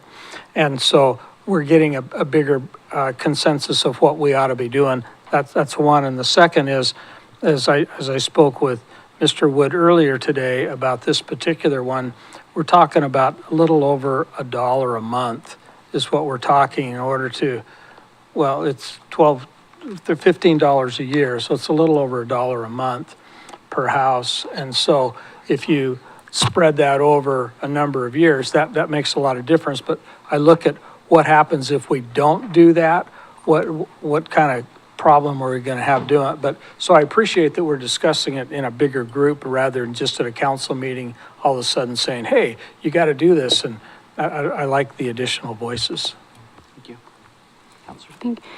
Thank you, Chair Thompson. I think what I'm having a hard time with is that we're talking about the stormwater fund and we're gonna vote on it. And that's $1 something a month. And then we're gonna move to another fund and we're gonna talk about an increase there. And it's all on the water bills that our people receive. And then we're gonna have to vote on that increase. And then we're gonna move to another fund and we're gonna talk about another increase. And then we're gonna have to vote on that one. And by the time we're done with going fund by fund by fund, have we literally just approved $20 in increases that our people are gonna see on their bill? So for me, if I could see, these are the projected increases that are gonna show up on a person's water bill every other month, and see what the rates are now and what the projected rates are, and you can see how much all in the increases are gonna be on a specific water bill. I think that's easier because you're right, Mr. Lawyer, or Mr. Kohler, sorry, Counselor Kohler, it is spread out over a year, it's a little over $1 a month. So that doesn't sound like very much when you say it like that, but then when you start adding in every single fee increase that gets added onto a water bill, $1 a month ends up to be, $10 a month or $50, whatever the increases are. And so I understand process that we have to approve fund by fund by fund, but I'm not gonna approve something until I see what all the totals are and what they are on a water bill, so that when I run into my neighbor at Winco and somebody asks me a question about that, I can say, yeah, I saw them all versus, well, sorry, I lost track at, $7, after $7 in fee increases when we were going through the budget. So personally, I'm gonna vote no on this one until I can see everything all totaled. Counselor Chris. I just have a process question. I was talking with the mayor. I believe in our council rules that we have a 3-hour limit on meetings. And that doesn't mean we have to stop, but it means we need to, am I wrong? Did that not apply to every meeting? That's what I thought it did. So we need a motion to extend the time. Stay on. So that we can continue on. I have the copy in front of me. While we're looking up that, Counselor Thank Cross. you, Chair Thompson. I am going to echo what Shaney said. We had last council meeting, we had people here, they want to raise 60% of the medical supply disposal, that in the first, to small businesses. And I reached out to Jonathan, what does that look like for you? It's death of 1,000 cuts. And before I can look through all this with our travel and training and whatever not, for staff, not saying that we have to give away, but we can make cuts in here before. And anyone that knows me, I am not about the fees unless they go to the people and unless we did a really good job at communicating.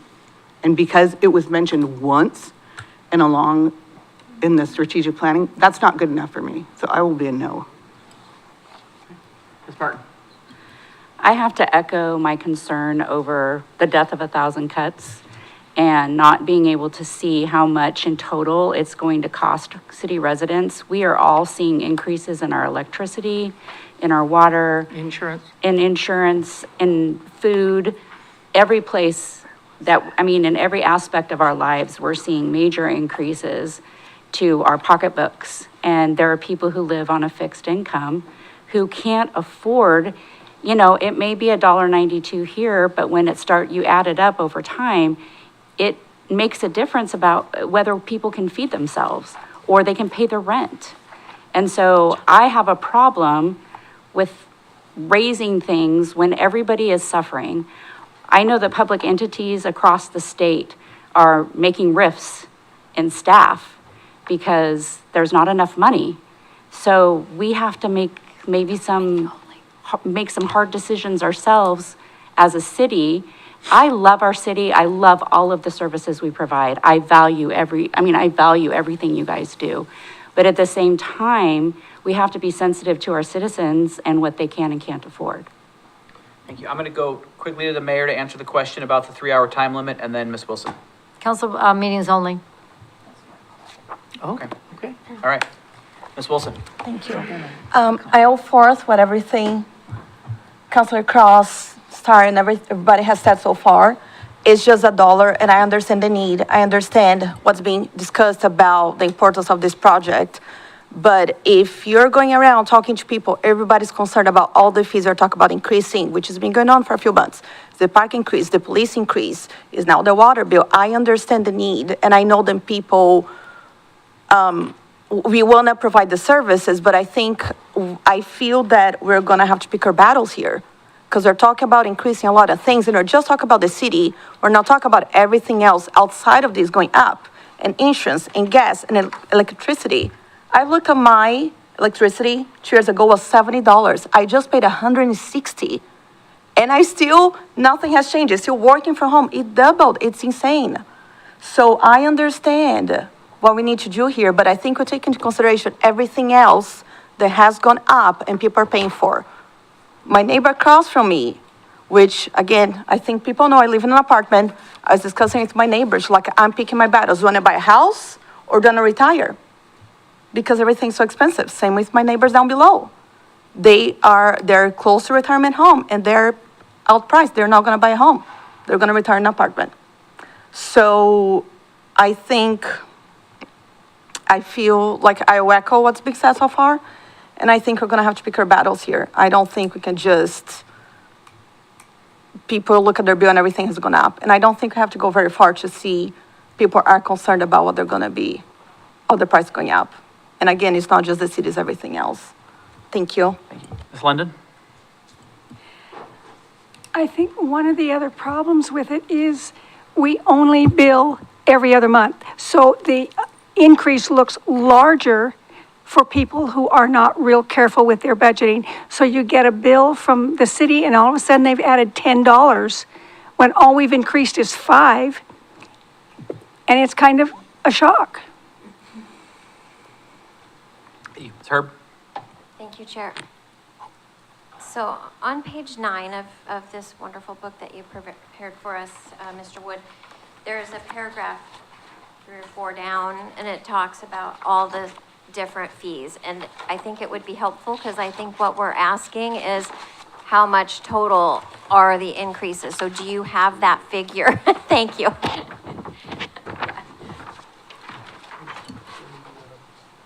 Yes, Mr. Wood.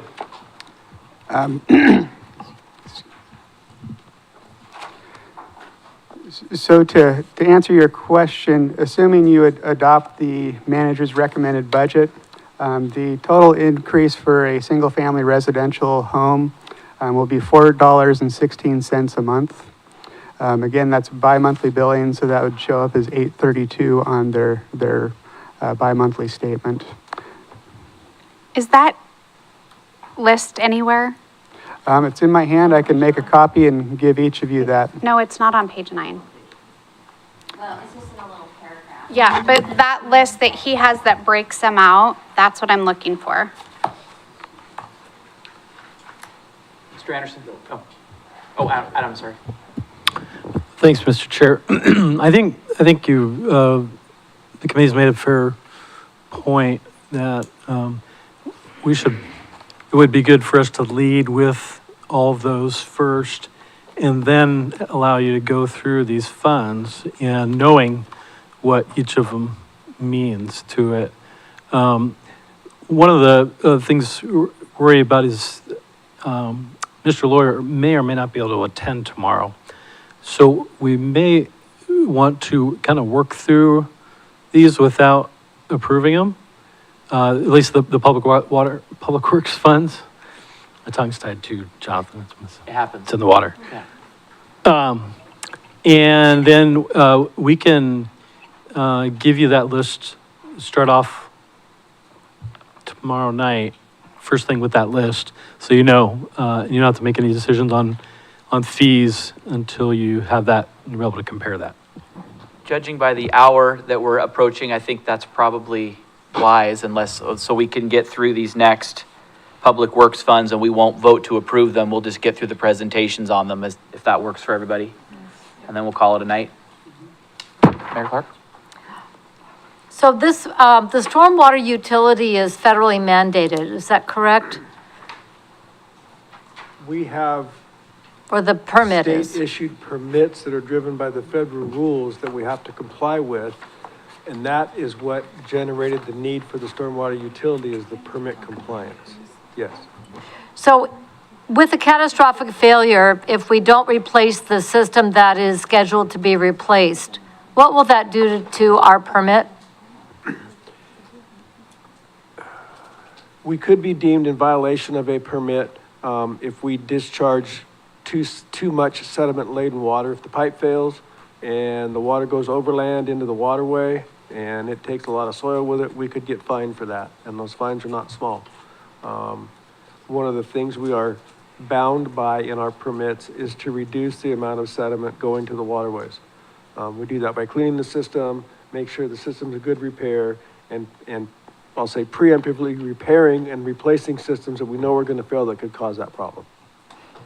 So if they do fail, you said it's not small. I remember in the old days, they were talking $25,000 a day. I'm not really sure what the numbers are, but they're not small. They add up very fast. I've seen, for something like that, I don't know what the numbers would be, but I've seen other DEQ, this is Department of Environmental Quality, or DEQ, that would issue those fines. And I've seen some of their fines being $2,500 a day, yes. 2,500 $2,500 a day. a day? A day, Okay, yes. I had my And decimal point. single fines of $25,000 for certain violations, but I have seen fines in excess of $2,500 a day. Until it's repaired. Until it's repaired, yes. Okay. Okay, thank you. And the one other thing, I was listening to the discussion here, and just as a reminder for everybody, remember, our costs go up, are going up too. Our power costs are increasing, just like everybody else's.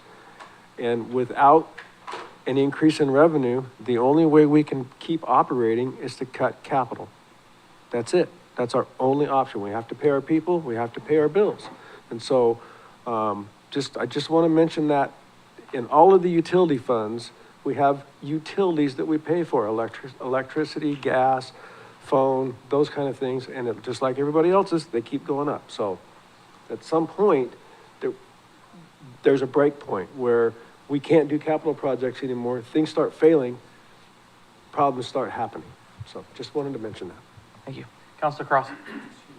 Thank you, Chair Thompson. So let's say if we as a city did a really, really good job of communicating with the residents of Kaiser for the next year, and then we sold them on why we needed an increase, would it be the end of the world if we really went into educating people and then maybe reviewed this again next year? Because you said it was like a 5-year plan. It's a gamble. I mean, the pipe could fail tomorrow. It could fail 3 years from now. I don't know. It's a gamble. The sooner we can replace it, the sooner we can realign it, the sooner we remove that risk. That's the best answer I can give you. Okay, thank you. Mr. Tallheim. Thank you. I completely agree. However, I do worry, like Councilor Cross has said, that we didn't give that transparency to the people. And are we not just in a sticky situation here? So are we going to have to leverage our trust in our community against the security of our infrastructure? And if that is the case, of the two, should we be so stricken to choose between them? Would we have any inclination to a direction?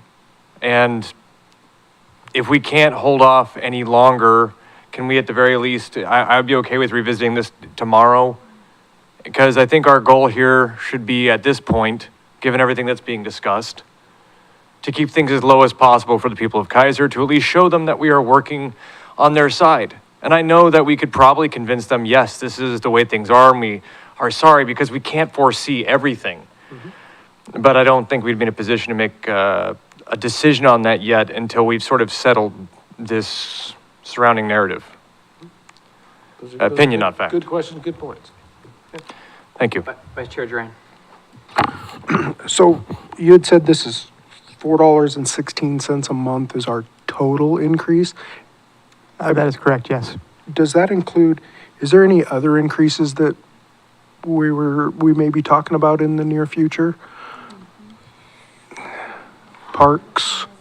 The only increases that we've included in this manager recommended budget is a 1% water rate increase, the stormwater rate that we're talking about, an 86% increase in the police fee.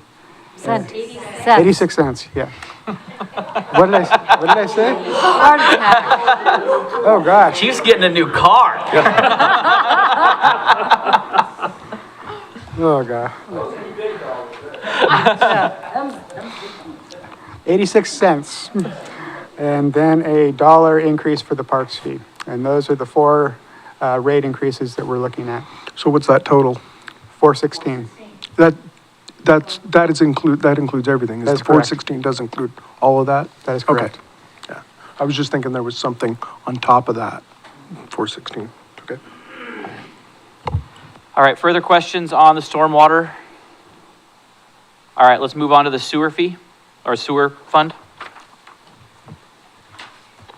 The sewer fund, I'll just highlight this one, Tim.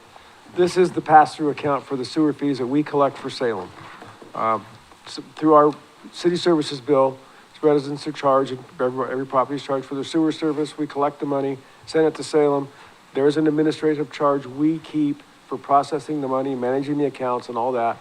And then Salem operates and maintains a sewer system for the residents of Kaiser, for those fees. While we're on the subject, how are fees increased in this fund?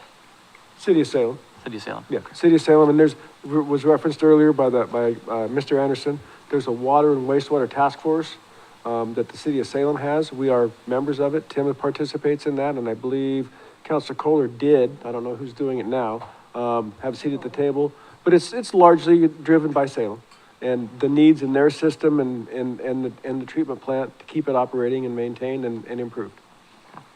Questions on the sewer fund? Yeah, Councilor Kohler. Thank you, Chair Thompson. The Salem Sewer Task Force was quite an interesting thing. They wanted a full 10% increase on that, and we talked that down to almost like 2%, 3%, whatever it was. So it was significant deduction on what they really wanted. Further questions on this fund?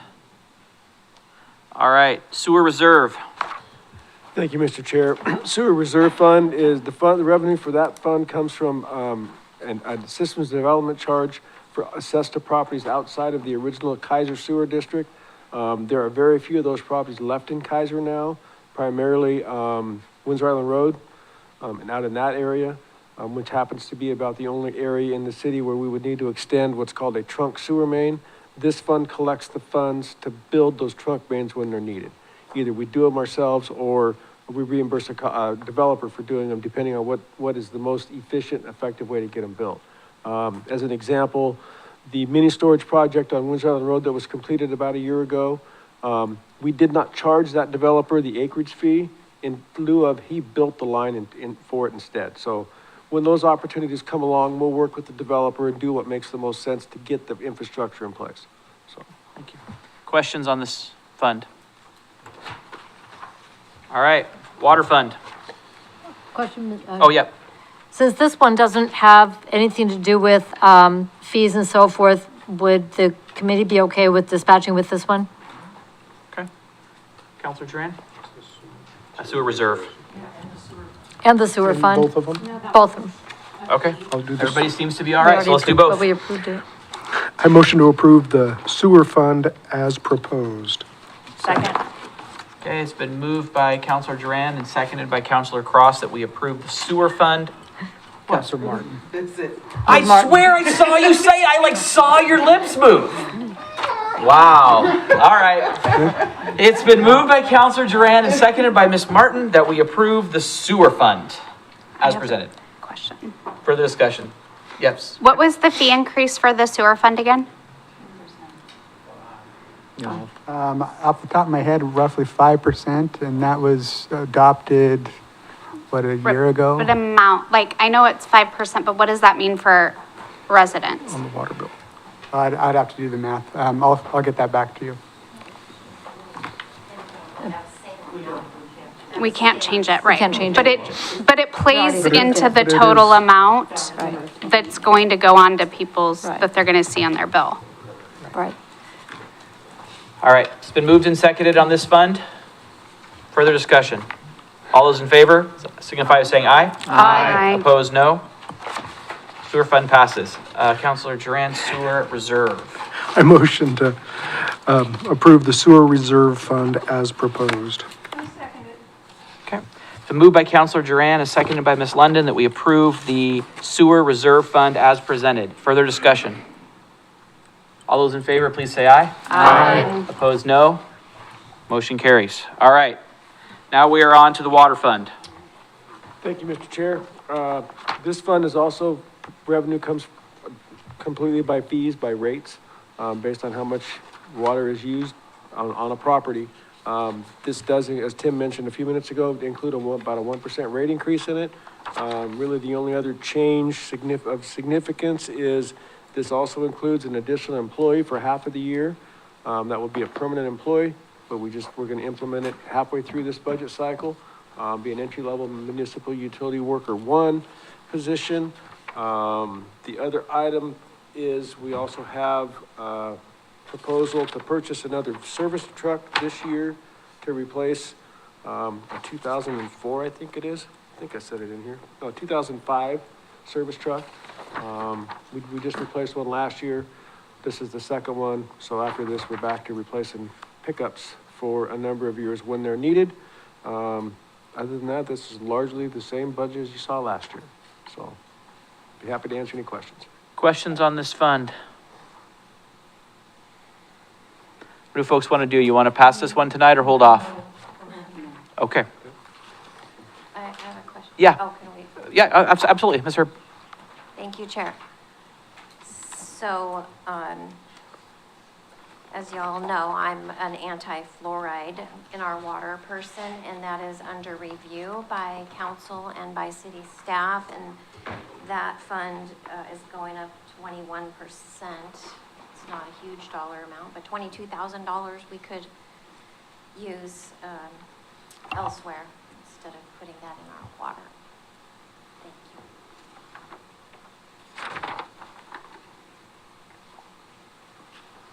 I will continue to bite my tongue. Due to the lateness of the hour. A town hall is to be scheduled. Any other questions on this one? All right, moving on to the Water Facilities Replacement Fund. Thank you, Mr. Chair. This is the project fund for the water system. The bulk of the funding for this fund comes from the rates. If you notice, there's a $500,000 transfer from the water fund into this fund, and we use this fund to build things, replace water mains, build new pump stations, new wells. The Meadows filter plant that we just finished last year largely paid for in this fund. So I just look at it, it's the project fund. Makes it bookkeeping and tracking of project costs simple because it's all right here. Next year, we plan to continue the water main replacement project. I have not identified what areas or what streets that includes yet. This year, we haven't finished this year's project yet, but we'll have that identified here before the summer's over. And then the other thing is an improvement to the Meadows filter plant, which we'd hoped we wouldn't need, and that's a degasser device. We have to inject air into the water to make the filter plant work. It's complicated, but I will simplify it. To make the filter plant work right, you have two options, inject chemicals or inject air. I think air is a better choice, okay? Well, the air is not coming out of the water, and we get bubbly water complaints. And for those of you that live in North Kaiser, you've seen it, and you'll see it again until we can get these degassers installed. That's included in the water facility fund for next year. Since this one is tied to the water fund, probably need to hold off on this one until we pass the water fund. Okay. Are there questions on the water facility replacement fund? All right. Park services fee. Park services, this fund is, the revenue comes from two sources, general fund commitment and then the parks fees. The council passed a set policy many years ago that the general fund would contribute 2.5% of general fund expenses for parks every year. Historically, the last 8 years, Tim, it's been a while. It's been more along the lines of 3%, okay? So that's the general fund portion. The rest of it comes from the fee revenue. This year, our plan is to just finish the Bob Newton Park rebuild. We just approved the council just approved replacing the play structure.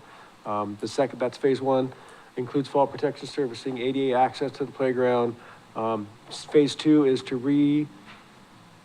I'm gonna say relocate, for lack of a better term, move the tennis court just a little bit to provide for better parking along the alleyway, rehab the tennis court, resurface it, move the fence, restripe it, add some parking, and then also includes a pathway from the end of Mandarin Way through the park over to the tennis court. So we'll have good compliant ADA access from the neighborhood all the way into the park and to the new playground when that's done.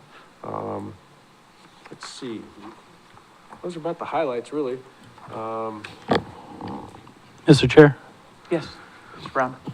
I meant to say this when I was doing my budget message, but this week we realized that we did not take the capital plan to the Parks Committee. And so I wanted to apologize for that.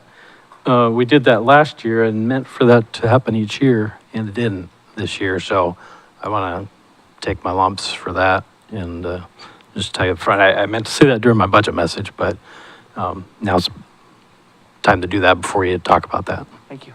Councilor Kohler? Thank you, Mr. Chair. Mr. Lawyer, do you want to address line 56? That was mine too. Certainly. That was mine too. That significant increase, I will say, is to do a overall facility plan light. What I mean by that is take a good engineering look at the drainage system that exists, what could be done to improve the drainage, what could be done to set it up for future parking lot paving, future parking lot improvements, mainly the gravel parking lot at the north end of the facility, and how to deal with that drainage, as well as maybe parking lot design, overall design, not structural design, but concept design, and get a plan in place that we can look forward with and work with the management group to implement the improvements as we move forward. Was that for, I'm sorry, Thank you, Chair Thompson. Was that for line 56? Yes. Yes, Little League. So, Little but, League. huh? Yeah, Little League. For the Little League. Right, but your note says the maintenance includes a portable toilet, fertilization, and weed control, and equipment maintenance. That's the $3,000. The Where am I- $22,000 increase is what I just spoke about. So what you're saying is we've been spending X amount of dollars, $2,000 or $3,000 on what you've laid out here. The Yes. increase is for the plan you're talking about. Yes, exactly, exactly. We committed when we had the agreement with the Little League that we would provide a porta potty, one application of fertilization and weed control in the park, and one other thing. So that's what the 3,000, and the equipment maintenance, because we bought the mower for that, okay? That's what the $3,000 identified in the current fiscal year is for. And that's what $3,000 of the $25,000 identified for next fiscal year is for. Leaves $22,000 for the facility plan light that I mentioned. Can make you sense? add that budget note in there? Because it doesn't say that on the budget note. So that's why I was confused about 25,000 in fertilizer. Yeah. Thank you. Yeah, And a portable toilet. I was like, It's a really nice portable toilet. I was gonna, gold handles. And then I Yes, have. we can update the note. Thank you. And then I have another question on line 54, the park rental program expense. What is, A roof and gutters on one of the houses that we own. it was what? That's for a roof. The increase is because we need to put a roof and gutters on one of the houses that we own. Okay, and so are we passing that expense on to, like, are we building that in a rental increase, or how do we? It's just the cost of being a landlord. When was the last time we raised? Yeah, when was, thank you, that was my next question. Excuse me?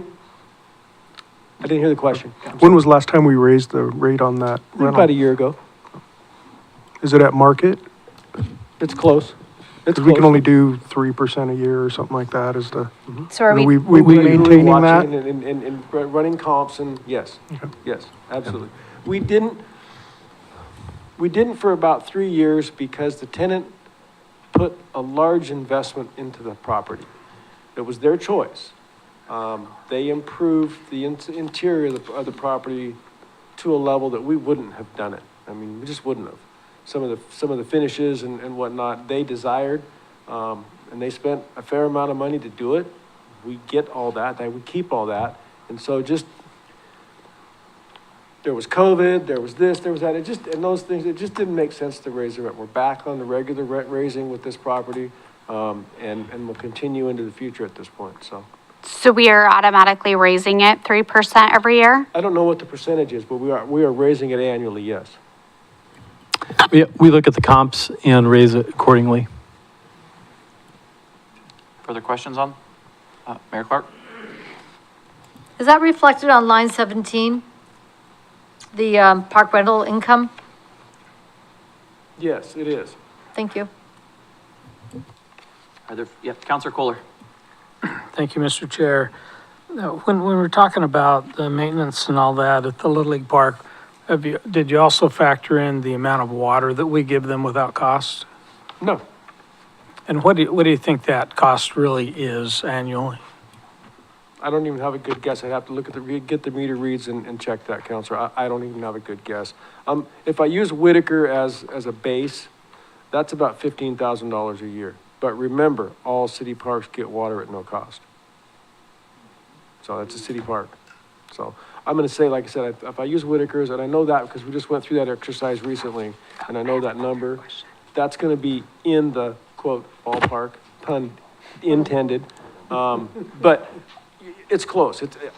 We could get the exact number if we just looked at what the meter read was, so, or what the consumption up there was. So. Counselor Cross? I did it again. Counselor Starr? Would it help if I do this? It might, it might. Okay. I'd say it's late, but I was doing it when it wasn't late, so. Thank you, Chair Thompson. I have a two-part question. Number one, I remember at some point we talked about looking at the fee on the water bill and adjusting it for our larger retail customers. Where are we at with that?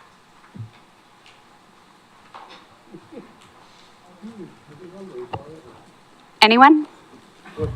What fee? We're still in the review phase. What does that mean? Sorry. Well, given the number of commercial accounts just off of our water bill, I guess we're still doing the data analysis. We have about 300 to 350 commercial type of accounts. Of those, we're probably getting down to a handful of large, big box kind of places that we could look at adjusting the fee structure with. But we still need to do the analysis, but it's a good question. So when, do we have a timeline on when that will be? Because, I mean, when we have to vote on a budget, it's not going to be ready tomorrow. So, like, what is that going to look like for us when we're thinking about equity in the water fee or the fees on the water bill? If I might ask, is this germane to the park fund? Yeah. I remember now, sorry, it took me a while to remember what you were talking about. I think. It is. I think I had talked through that out about a bifurcated rate between our businesses, especially the big box businesses, and our residential customers. So, And to Chair Thompson, it is germane to the Parks Fund because we have a parks fee on the water bill. And the conversation was adjusting the fees that are charged to retailers in an equitable manner versus what's charged to individual residents on their water bill. So it would be, the parks fee would be adjusted, so it does apply to this. I just want to make sure we don't forget that. thank you. For just example, like Lowe's is going to get a $4 parks fee, and you're going to get I'm going to get a $4 parks fee. And so that's what the, Oh, so you weren't talking about the water, you're talking about the water bill. I thought you were talking about what they pay for water. Oh, no. Okay. No, the fee. Okay. Because it Fair goes enough. into the parks. Fair enough. Yeah. Gotcha. Okay, fair enough. And then I have a second, my other part 2 question was, when do we get our report on the Little League and what they've accomplished? Because that, I think, would help us in kind of knowing where we're at with. we get that annually. I believe it went out to you in April. But I thought Mr. Walker was going to come and present to us. Oh, he was booked through May 15th, I think is the last thing I reported to you. So after Thursday. He should be available in the next month after this week. So after the budget? Yep. That's unfortunate. Okay. Yep. But before you all pass the budget. Yeah. We got the report over All right, any other questions on the Park Services Fund? All right, last but not least for the evening, park improvements. Thank you, Mr. Chair. This fund's revenues come from system development charges paid by housing development in Kaiser. Single family, multifamily, commercial properties do not pay a parks SDC when they develop, okay? Really, we don't have a lot going on with this. This partially will fund the turf fields at Kaiser Rapids Park in the next fiscal year. This fund partially funded the pickleball courts at Kaiser Rapids Park this year, and the phase 1 of the turf fields. These funds can only be used at a certain percentage amount for improvements identified as eligible for SDC funds. 13.6% is the rate for Kaiser Rapids Park, where, excuse me, lately the bulk of these funds have been spent. Some of the percentages are different in some of the other parks. The bottom line is, it's been difficult historically to use these funds because we're so limited on the availability of parks that were eligible for them.